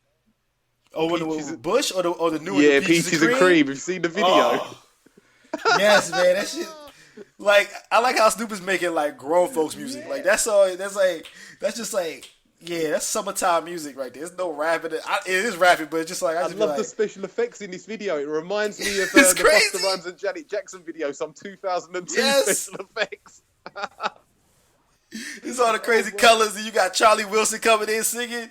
It's like, oh man, you got Pharrell with his hat on. Oh, there's Charlie Wilson. He's got like two you know, like in Mario 64, where Mario jumps into the levels and like the rippled water, he's got like two Dobermans made out of that sort of graphics. And wait a minute, there's like some Egyptian like pharaoh eating like a giant peach, and like all these women's hands gripping. Grabbing it, no, right? Oh my days! I gotta love Snoop. He's a guy who's having fun. He don't care. He don't care what's going on, man. And I love the fact that this is pretty much purely down to a combination of Pharrell and Kanye that Charlie Wilson is like the Gap band is relevant in 2015. Oh, that's some magical business going on there. Wow, this video, I've got to turn this video off. It's like, it's distracting. Yeah, it's crazy, right? It's just, you be like, I gotta watch this. Like, I don't know what to do. Yeah, man, like, I'll just, One-line flows, yeah, I got some of those. Easy. Nah, that's not me. Act like a waste man, that's not me. Sex any girl, nah, that's not me. Licks any girl, nah, that's not me. Yeah, I used to wear Gucci, I put it all in the bin, cause that's not me. True, I used to look like you, but dressing like a mess, nah, that's not me. It's the return of the Mac. I'm still alive just like Tupac. Girls in the front row, girls in the back. Spit one lyric, everybody's like brap. Flashback to the cold nights in the trap. Now I'm in a new whip, counting a big stack. Yellow gold chain and the diamonds are black. Jack me, nah, you don't wanna do that. Anytime you see me wearing a glove, boy, better know I ain't coming to fight like Jet Li. Spray this till the clip is empty. I know you get what I'm saying, you get me. Love for the G's in the ends, but we don't love no girls in the ends. Last time I fell in love with a sket, but trust me, I will never do that again. No, that's not me. Act like a waste man, that's not me. Sex any girl, nah, that's not me. Licks any girl, nah, that's not me. Yeah, I used to wear LV, put it all in the bin, cause that's not me. True, I used to look like you, but dressing like a mess, nah, that's not me. That club shit, that's not me. 4-pack clutches, that's not me. He's going right now to the villain with a plea.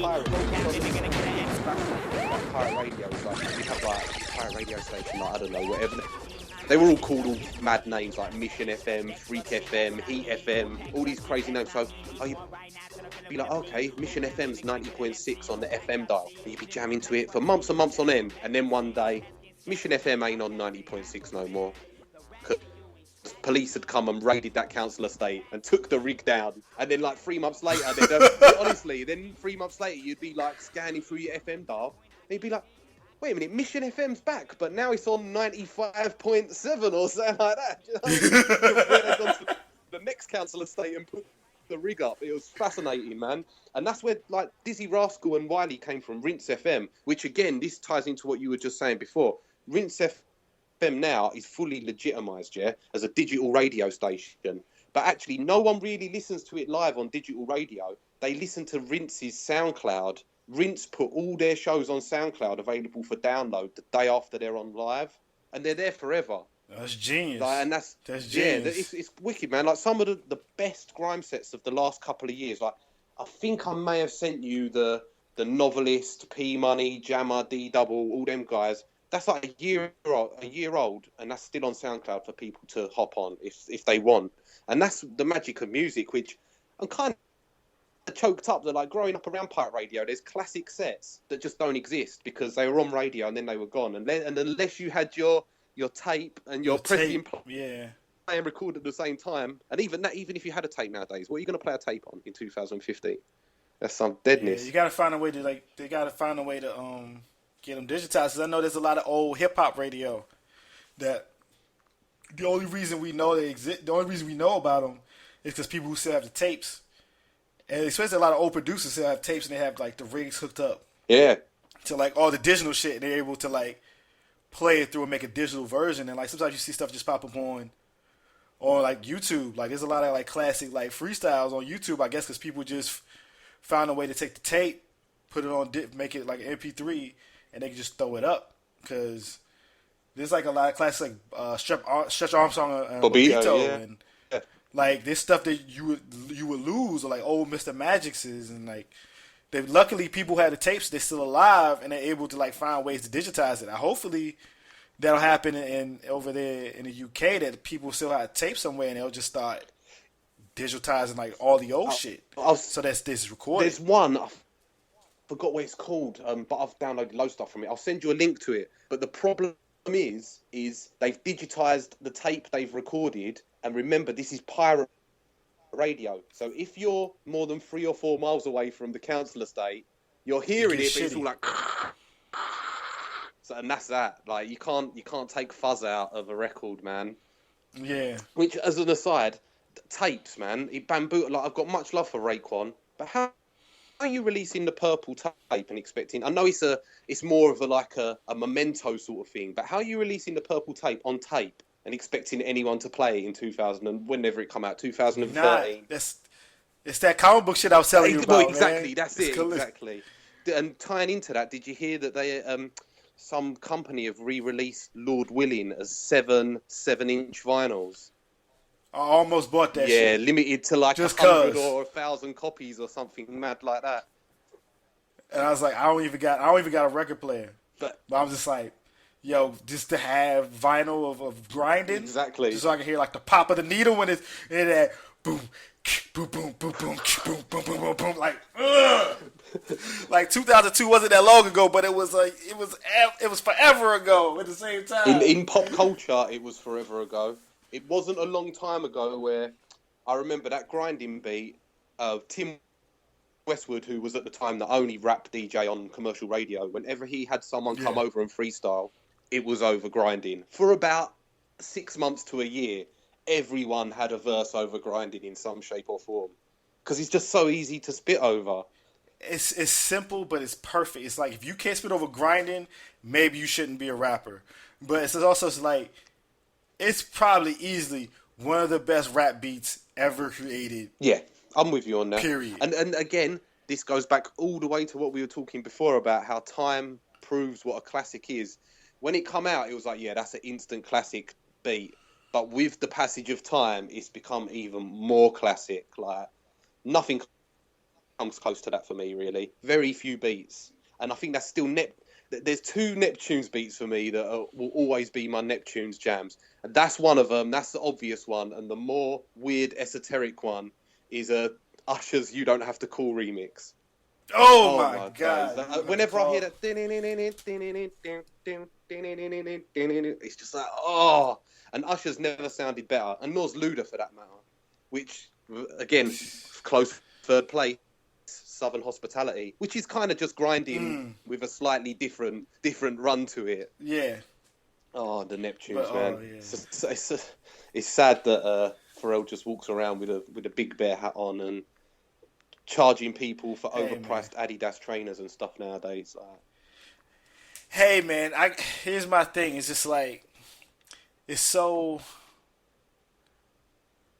weird that like within the culture.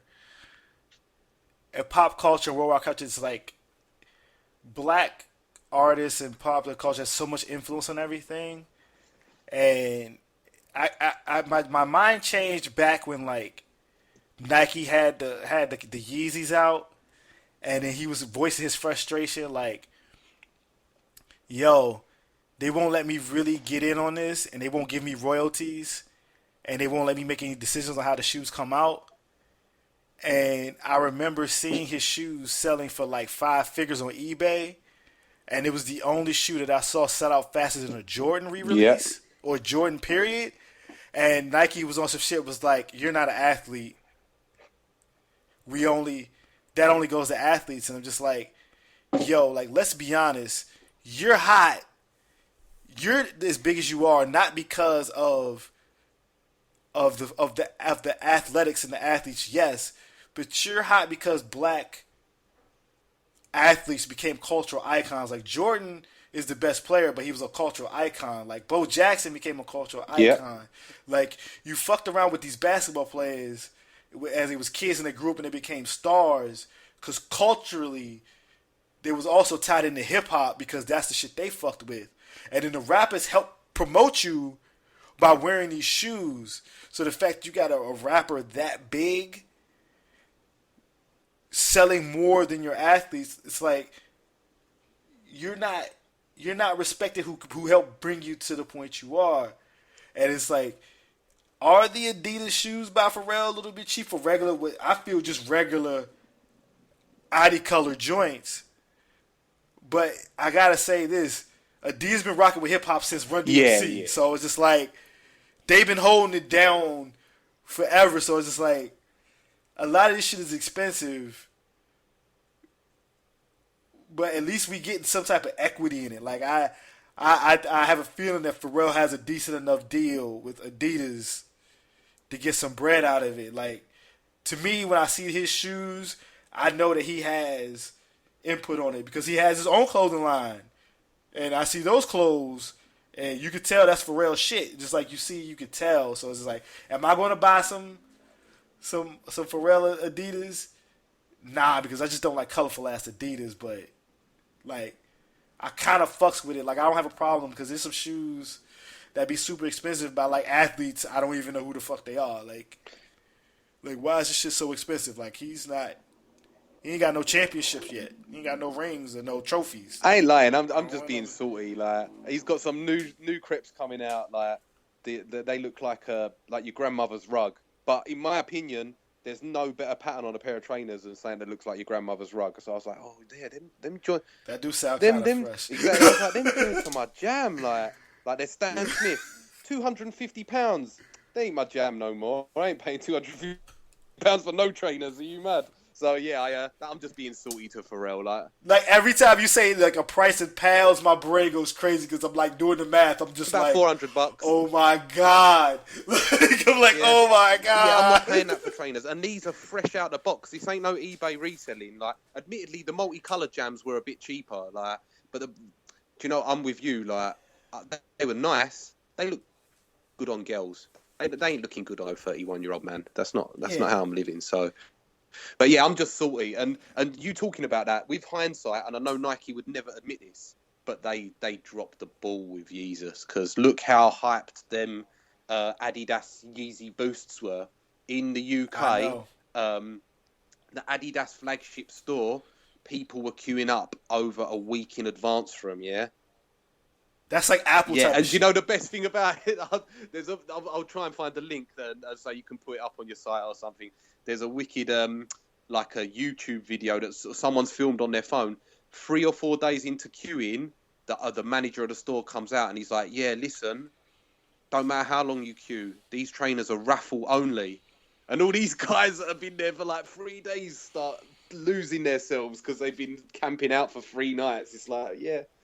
Get a job then, like all these university students who've got nothing better to do than queue for trainers. I'm salty about that as well. Yeah. But that pisses me off, man. Sometimes there's a Nike flagship show here in DC now, and sometimes I might be out. Like one time I was out with my homeboy Ron. He was visiting, and we were just walking past. It was late, and they had motherfuckers sleeping outside the Nike store like on a Friday because the shoes dropped that Saturday morning. And I was like. And some of these motherfuckers weren't even kids. Some of these was grown ass men. They were older than us. I'm just like, you got the chair out? Like, it's cold outside. Like, I like the cold, but yo, these are tennis shoes, dog. Like, if you gonna at least do this, at least wake up in the morning and get on the site at like 7 to 8 and get your click game on. But like, y'all got me feeling some type of way. Man. Like, look, I'm not gonna lie. As I said to you before, there's been some times where I've been queuing up for trainers on a Saturday morning at 6 a.m. But I'm not. I've got my own bed. I'm not sleeping in a fishing chair outside a trainer shop. That's not how I'm living. But yeah, back to the thing. Like I'm not gonna lie. The Yeezy Boost highs I'm not feeling, but the Yeezy Boost lows are nice trainers. And you've got to think Nike are just like, you know what? We dropped the ball there. We could have been making. Adidas are a distant second, but they've clawed back a couple of points purely just to the cosigns that they've gotten from people like Kanye West and Pharrell and guys like that. And Nike must be hating on losing money. They must be, because that's what they're about. They're about making money. So it's just surprising because it's like I'm just like royalties. You can't. It's just royalties. Just give them some royalties on the shoes, like, and then they feel some type of way because they always release a version of a shoe in that basic Yeezy 2 colorway of the black upper with the green and the pink inner sole and the highlight them and the pink or the almost glow in the dark sole. Like, you do this shit all the time, so you know what you had.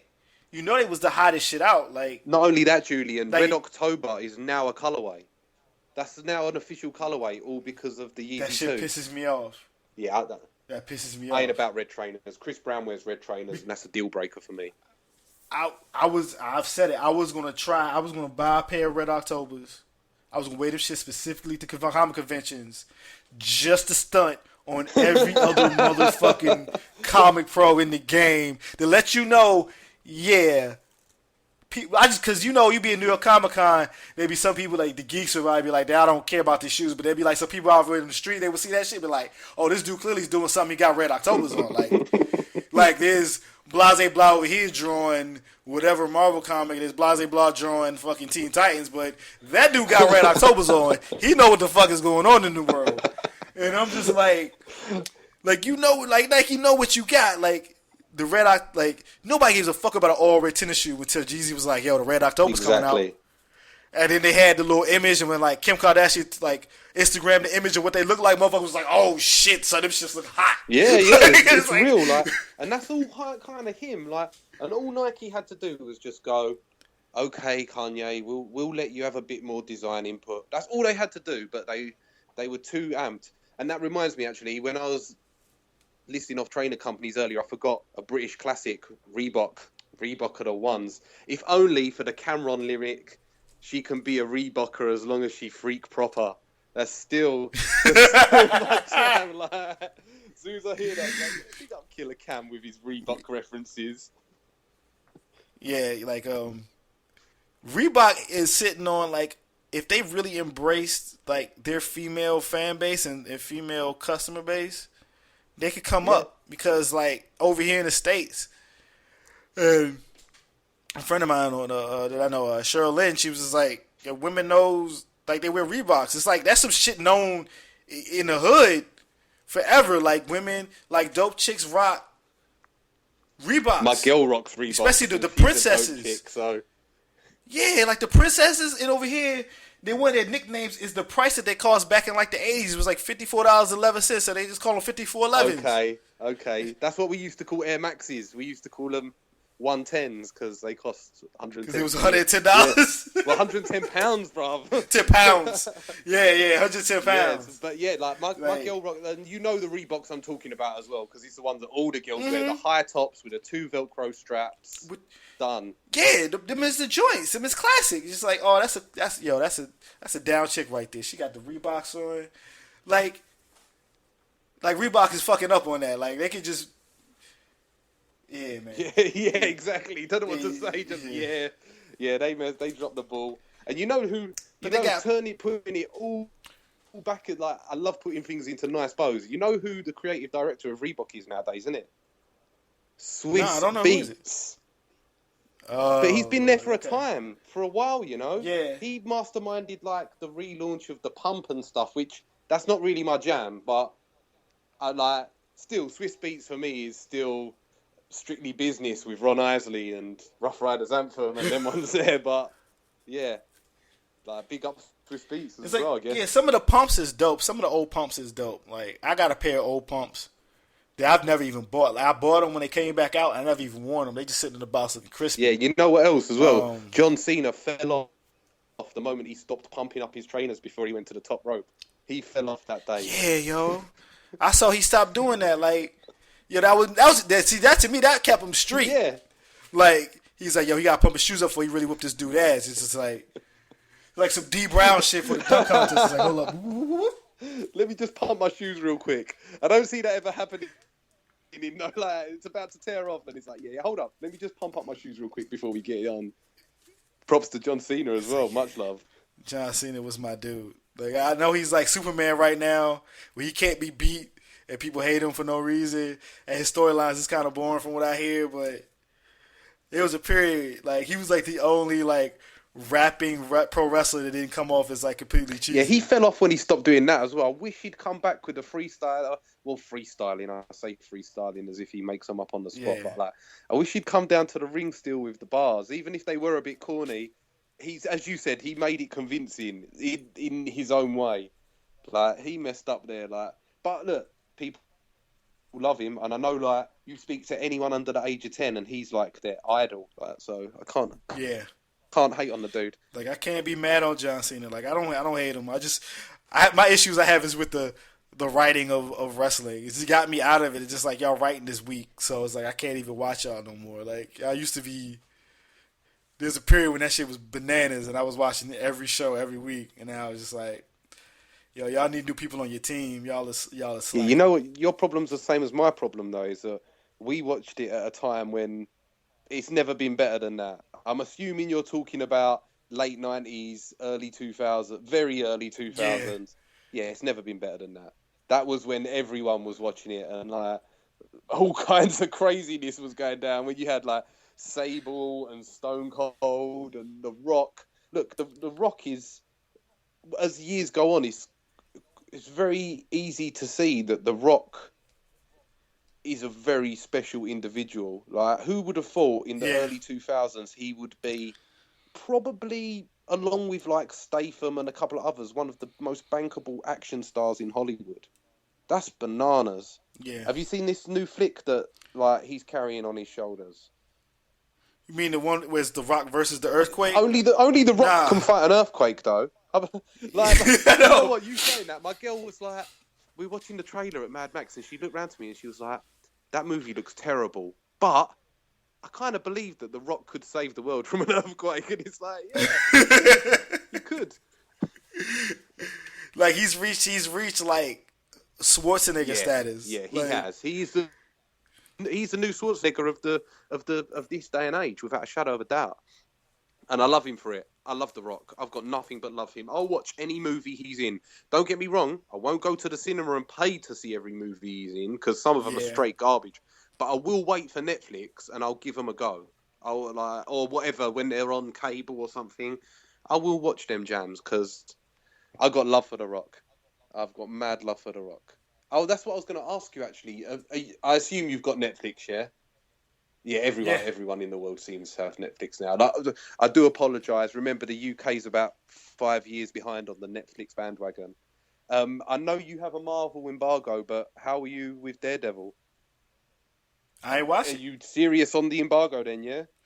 Yeah. Okay. Yeah. It's just like, nah. Like, it's kind of like I literally watched Age of Ultron just so I can have some people listen to my podcast that probably wouldn't. Yeah. Because it has Age of Ultron on the title. It's just like, okay. And then it's like, and then I sat down for 2.5 hours. And it's like, yeah, I'm completely, utterly bored. And I still ain't got over that shit they did. And I just don't like what they're doing right now. I think they fucking a lot of things up. But they're successful at it. But I think in the end, it might bite a lot of people in the ass. But yeah, I'm just... Like, I'm not watching any superhero TV show right now. I've heard good things about the DC ones, but... I heard good things about The Flash, and they're supposed to like rerun it from the beginning in the summertime.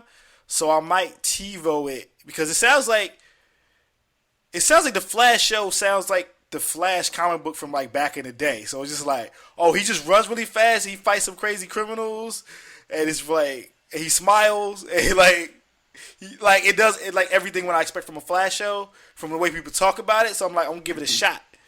But like Daredevil, it's like not even. It's like I don't even know if it's good or bad. I'm not hating it. It's just I don't really want to give them my time. And I'm getting older, and some of the shit that Frank Miller did, I don't like. Like politically, are you talking like, some of the socially? stuff that Frank Miller did, or some of the stuff that Frank Miller does nowadays? Like did in the past. It's like some of the ideas he's putting out. Like I'm getting older, So I'm getting close to the age in which he was making his best shit, and I'm kind of to a point. It's like my ideas and views of like society and the future is like not aligning with it. So I don't think it's like I can respect that it's good, but like I've already read it. I don't need to see it reinterpreted. Yeah, I feel you on that. And look, for the record, I enjoyed it a lot, and my girl enjoyed it a lot. And there was some influence in there, but there wasn't enough for it to be overt. Just a statement and then a question. I hope you're expecting them Agent of Ultron listeners to listen to us two talking about grime music and the minutiae of Drake's lyrics. I hope they do. They can learn something. So is the Marvel embargo gonna continue with the more I hate to say cool, but I'm gonna say it, the more cooler Marvel characters that Netflix are gonna put out, like Iron Fist and Luke Cage in them? I almost feel like I have to at least watch the first episode of Luke Cage because he's a black superhero who got his own show, and that just doesn't exist. Like I kind of like I'll cross that bridge when I come to it. Like I don't know. Like I don't know. Like Iron Fist, we'll see what happens. Because I really fuck with martial arts. Yeah, and I fuck with martial arts shit. Like nothing against Daredevil, but like when everybody was getting all beast mode off that hallway scene, and I saw like a piece of it on like a YouTube clip or something, and I was like, it's dope. It's not bad. Yeah. But to say it's like the best shit ever when like the Raid is out and the Raid 2 and like Ong-Bak 2 exists and like Tony Jaa's out there like flip kicking around motherfuckers and like Donnie Yen is still making movies in Hong Kong. It's just like clearly y'all sitting in the house and not watching no movies with martial artists in it at all. To think that, like that's the hottest shit alive when Donnie Yen is like 50. He's still like running and like jump kicking motherfuckers in the forehead all in one take. The Raid 2 is my jam as well. Raid 2 is my jam. If there's some shit that got me up in the theater, falling out in the Holy Spirit, it was the Raid 2. I was like, that shit was it was so tough. It was just it's so gangster. It's everything. So I don't know how long. I don't know. I might watch Luke Cage, but like a lot of the movies, like I know I ain't watching Ant-Man. Yeah, don't allow that. It don't look that dope. I know I could give two shits about Civil War. The only superhero movie that got me interested is Suicide Squad. Okay. And that's because I like the Fresh Prince. Everyone loves the Fresh Prince. It got Mr. Echo's Killer Croc in it. I like the look they went for Harley Quinn. And I like the director because he did that movie End of Watch. And he did Fury. Day as and well. Fury was hard as shit. Yeah, he wrote Training Day. So I'm just like, he got too many joints where it's like, I fucks with dude. I'm with you on that. He makes a good movie. He knows how to write a good movie. So I'm like yo, it's like, oh, so Warner Brothers is getting real filmmakers on this shit. They paying people money. I see that they paying actors money and they paying the filmmakers bread. They putting their weight in. So I'm like, yo, I might break the superhero thing on Suicide Squad because that shit look like. And you know, with every week that goes by, I think that image of Jared Leto as the Joker was on some Young Thug Carter 6 trolling business. Yo, I don't like. I saw that shit, and that to me, I think that changes. That shows your cultural bias.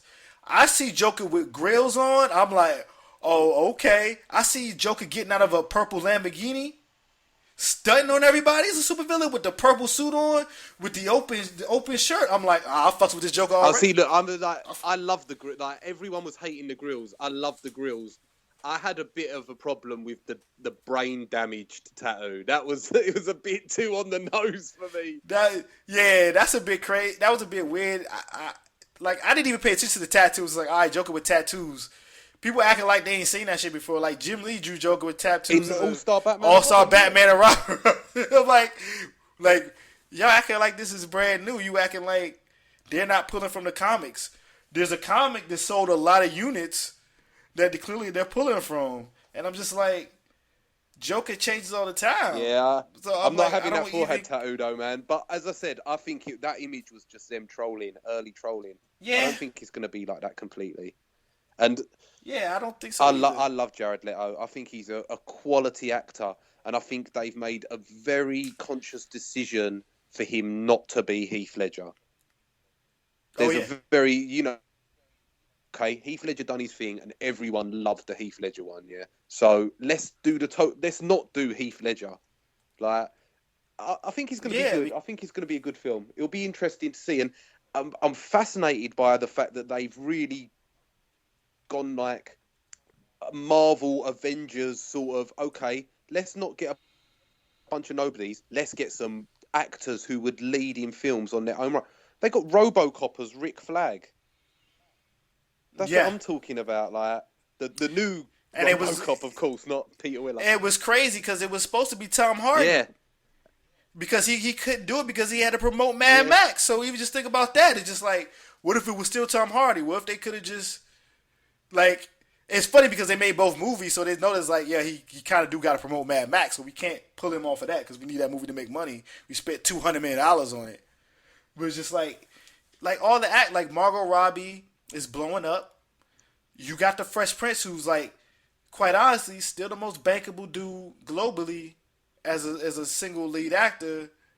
And like, you got Jared Leto, he just got an Oscar not too long ago. Like, you got my man who played Mr. Echo. He was in Game of Thrones last week. That's the only shit everybody liked. They was like, oh shit, I know, that was my man when I saw him. I was like, oh my days.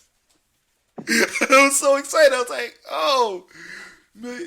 It's just like, I almost see it's almost like the opposite of what Marvel's doing. Like, Marvel get like some people like you kind of like, and they'll get like a bunch of no-name people, and they'll get a director you ain't never even heard of before. They might have made like 1 or 2 TV shows or some shit, and they just like, all right, we'll see what you could do. We can kind of make this work.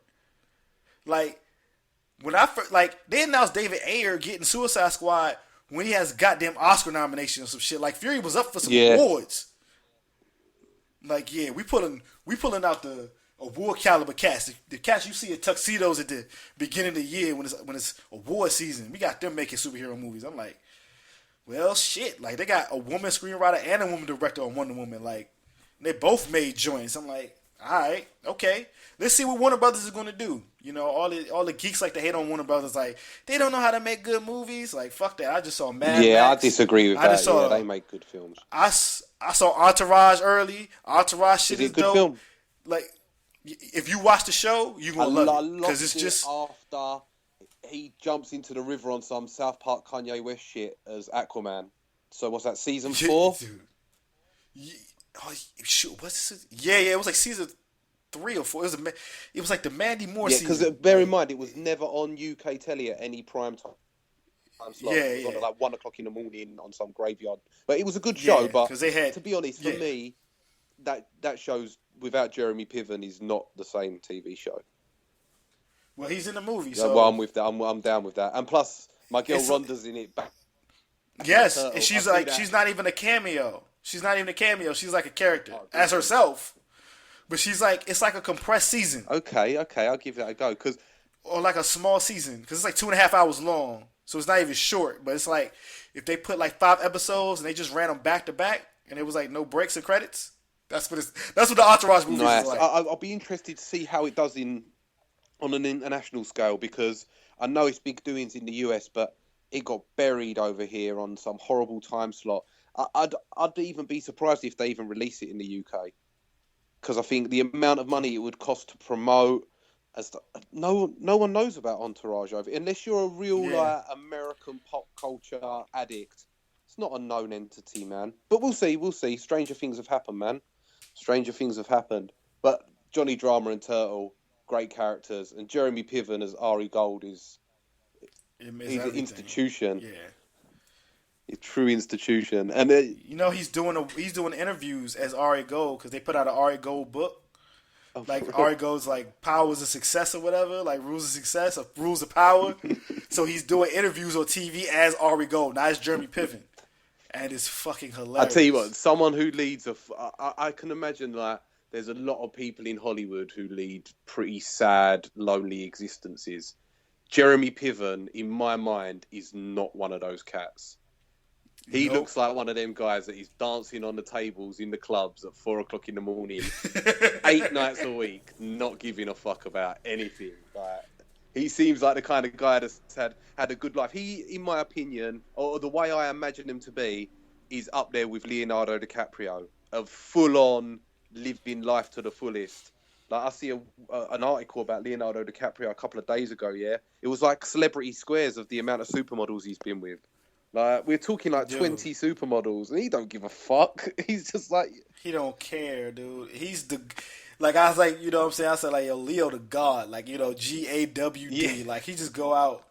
He's just like, yeah, this week, I'm pushing up with Rihanna. Like, no... Like, he's the only dude that could be like, yeah, I'm just going to play with Rihanna for a little bit. And then, like, I'm just going to go hang out with Supermodel. Like, he's the only dude that can pull that off. Like, Rihanna's one of the baddest chicks, but, yo, this is Leonardo DiCaprio, though. Like, yeah, exactly. He do what he want to do. Like, he's, for me, he, apart from, like, Arab princes, he's the only man that I can think of in the 21st century in the Western world that is often seen with a harem of women. Like, he ain't playing games. Like, I'll give him his dues. And more importantly for Leo, I can't think of a shit film he's been in a long time. He makes good movies. And I love him for that. Yeah, when he's working. He knocks it out of the park. And he's just like...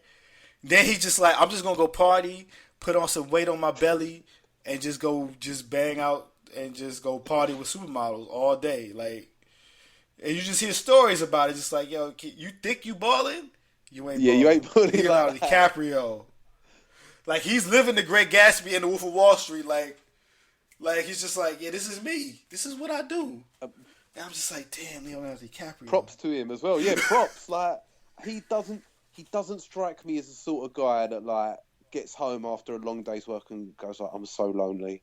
I've got such a lonely life. He seems like the kind of guy that's like, whatever, man. I'm living my life. You do you, I'll do me.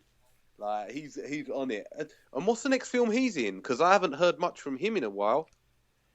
He's filming something, but I forgot the name of it. So it's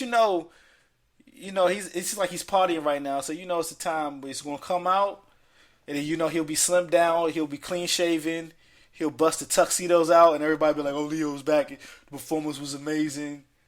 It's just like, I don't even look into like what he's doing. I just know you see like little clips of vines or gifs of him just like walking up on chicks, saying some sweet nothings in their ear, and you hear like how he was just like he take all the women from like all like the dudes you expect to never get women taken from, like the biggest basketball stars, football players, rock and roll dudes. He took Jordan Dunn off Daniel Sturridge, who's one of the biggest football stars in the UK. He just went, yeah, nothing. He got Jordan Dunn. Yeah. Oh yeah. Oh no, that's done. Done by name, done by nature. That's all over now. He hooked up with her for about 3 or 4 weeks, and then he was like, yeah, that's how I'm living. Yeah, he off Daniel Sturridge, who is one of the biggest football players in the UK, like adored by millions, and like it's Leonardo DiCaprio, man. He's living. Yeah. Like a good Jay Electronica to me is the rap game Leonardo DiCaprio, because he'll just come out, drop a verse, and everyone will be like, "Holy shit! Oh my god!" And then he'll duck out again and live his life drinking tea with his rich, like English lord or whatever she is, like doing his thing. Like, but yeah, props to Jay Electronica as well. When's that album coming out? I'm saying 2019. Yeah, like I have a feeling though that if it does drop, if it does ever actually drop, and hopefully it's a surprise drop too, like it just comes out of nowhere, I think it's going to actually live up to the hype. Yeah. Lyrically, because every time he comes out with a verse, it's just ridiculous. It's just like fuck, like yeah. I don't know why, like. He just must be some cool cat who's just like, yeah, I ain't in no rush. I don't care. Like he's like he's not even being. I don't even think he's being stressed about it. It's not like I think Jay-Z's calling him up like, yo, we need this album like yesterday. It's just like, yo, where's Electronica at? Yo, he's probably like in the British Isles or some shit. He's chilling with the princess or whatever. Whatever, and Hov is like, okay, I'm about to go to Cuba with B. So Jay-Z's not saying anything to Jay Electronica, because Jay-Z knows that Jay Electronica is the originator of the secret handshake in the Illuminati. Like he knows if Jay-Z says some bad talk about Jay Electronica, Jay-Z will disappear. Like you'll hear a story about Jay-Z going to swim in the south of France and then getting taken away by a wave and never seen again, like on some Illuminati like business. He knows where his bread's buttered. Jay-Z's big money, but Jay Electronica's the leader of the Illuminati. So he got it with the lords and the kings and the royalty. Exactly. Like they don't even make a big deal about it. They'll just make people go away. Like don't care if it's Jay-Z or not. Like Jay Electronica chilling in castles on a regular basis. He is he's in a full blown relationship with like this chick who's like, I don't know, like 20 odd in line to the throne or something like that. He's balling out. He don't care. And good for him. Good for him. I'm sure. Look, it's a far cry from the Magnolia Project in LA. So props to the guy. Hell yeah. You know what I mean? You can't hate on someone to me, that's a true rags to riches story. So big up to the man. Like, got nothing but love for him. Although I do wish that he'd release a record. I think if Jay Electronica released a record as well, I think the hyperbole about a lot of rappers, like some of which that we've spoken about today, would probably quieten down a bit. Because I think he's over and above. He really is. Yeah, his lyrical, his delivery, he has all the. He has all the check marks checked. It's just like, if he ever does decide to come out with like a full blown joint, like a full album of shit, it's gonna fuck with people's heads because it's just gonna be all around dope. He's still eating off that Exhibit A and Exhibit C song, so can't hate on him for that. It's weird, yeah. He come out with a song, it's just like, it's just funny how he pushed shit out. It's just randomly, like when he went over the We Made It beat with Jay-Z. Mm-hmm. And that's one of the times when I heard Jay-Z actually just coming with bringing like some lyrics again. I was just like, oh, okay. All right. It took Jay Electronica to get that out of you. It's just like that verse. They're like, this dude, Jay Electronica, just don't be stopping. Just like, he just put out a song. He's the only dude that I know can stay in like the conversation. It's only him and 3 Stacks to stay in the conversation. They could just release a verse or just a song, and that's it for the year. And they'll just go away and do whatever the fuck they want to do. Yeah, it's like it don't matter that they're not around on a regular to keep their names relevant, because just their mere presence, or especially both in 3 Stacks and Electronica's case, the threat of a rhyme is bigger than most MCs' real lyrics out there. Like I miss Andre rapping, man. I lament that. Just for the fans, just come on, just even like a little 4-track EP or something. Just hit us with it. Like, I can even deal with some songs in general. Yeah. Like I can deal with you singing and playing guitar. Like, yeah, true. Like you just not even like. I know you like acting right now, but shoot, man, at least a little bit of something. Maybe he'll come back because that Hendrix movie flopped by all accounts, from what I heard. Yeah, I heard it didn't do well. I didn't see it either, but I know the box office. Well, it seems like not many people saw it looking at the box office receipts, so which is a shame, but hopefully he'll come back to rapping. You know, I've said this to you before. He made me listen to Lloyd. Like, not many people can say that. Not many people can say that. It didn't help. It didn't hurt that the video was pretty much on fire as well. Yeah, man. Yeah. The less said about that, the better. Oh man, yeah, that's a sad day that we don't like. I just find it. It's kids that there are people alive that have probably never seen Andre 3000 rap.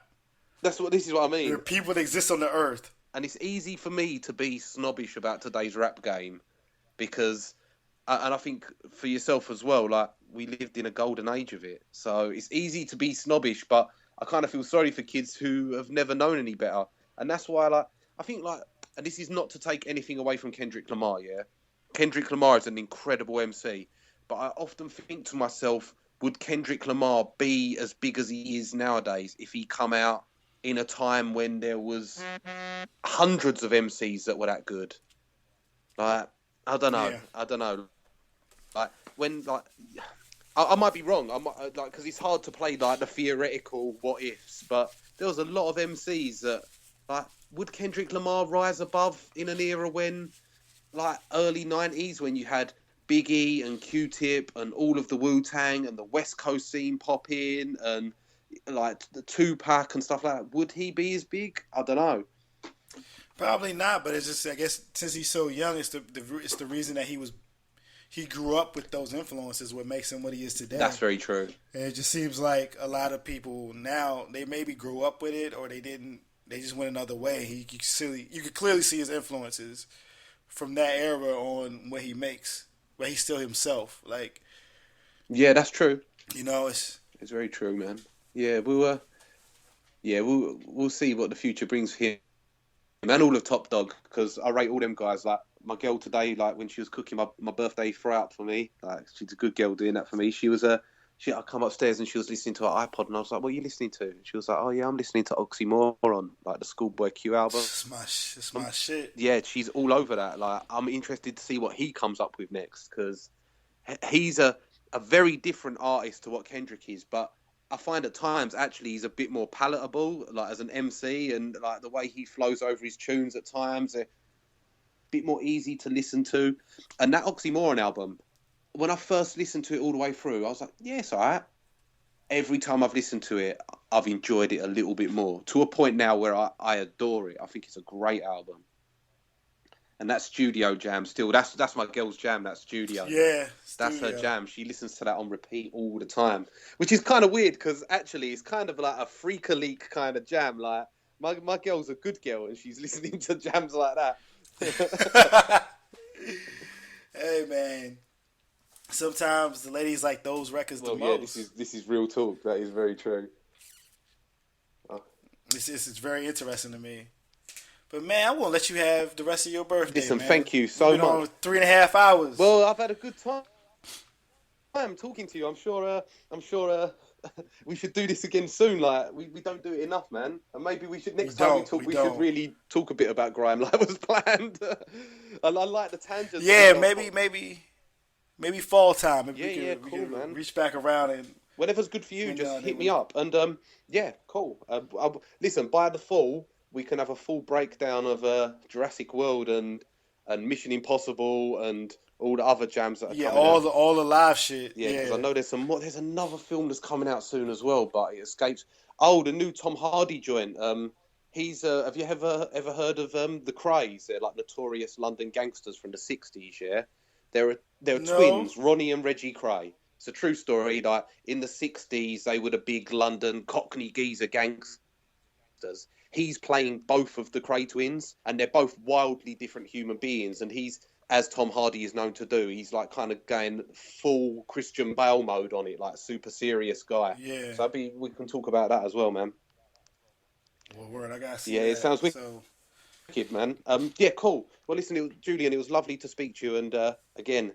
Oh, it's always a pleasure, my man. Hopefully we'll get... Y'all, hope you have a great birthday. Thank you, man. Rest of your birthday. Well, I've got action films to watch. I can't really ask them. I've got a few bottles of cider, some action films. I've got my new Samsung Galaxy, so I'm going to be loading up some comics onto it. Living life to the fullest over here in the UK. That's right. I'm living nice. But yeah, that's what's up, man. Man, much love, and yeah, look after yourself, bro. You too, man. I don't know. I'm talking to you online on that Twitter. Yeah, much love, man. I'll keep on hitting you up with them grindings. Do that. All right, cool, man. One love, yeah. Peace, man. Still sitting there. Remix star. You know when I bring them out, I bring them all out. I'm just sitting there. Doing what I do. Smoking on a big fat. I heard they wanna make a move. You must be real. I got that thing and it goes bang, bang, bang. Bang, bang, bang. Okay then. And I ain't going to show you something now.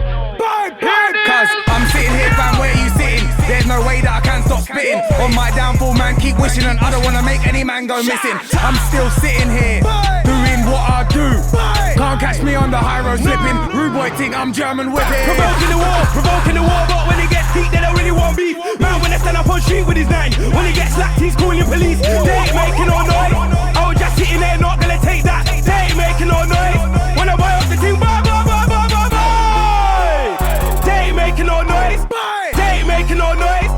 They ain't making no noise. I've been sitting there before my name was Skepta, before I got signed to the label. Man said they're still sitting there, them man must be sitting on a different table. Any song that I'm on that bangs, and my bars kick just like Liu Kang. Anytime you see the king's crown on my head, look with your eyes and not with your hands. Don't boy. Check. I can phone don't get it, I don't back your dead. Because of me, I'm supposed to want to Listen. Tell a pussy, yo, I'm on a million. Been doing this since Palace Pavilion. Sex with Esky Boy and Dizzy. DWKNO on a sticky drop. Tell them reload, then do the diddy bar. Because a man never market. Me and my G's and my eye doing this thing. Still sitting there, everything's live. Oh my. Blocko. But the but ain't got time for law and order. Listen clear and follow my order. Lick a man down and then cross the border. Who my man them a win like a border. Who my man them a ill and galley. Body get left to the bottom of the galley. Man will get wrapped up just like mommy. Even mommy. But the but sitting there, doing what I do. Smoking on a big fat. I heard they wanna make a move. You must be blood. Yeah, I got that thing and it goes bang, bang, bang. Here it is. Bang, bang, bang, bang. And I ain't going to show you something now. Man sitting in the exact same seat that I sat in when I said shut your mouth in 06. When I touch mic, they're like, oh shit, raw. You can't make peas if you spit so poor like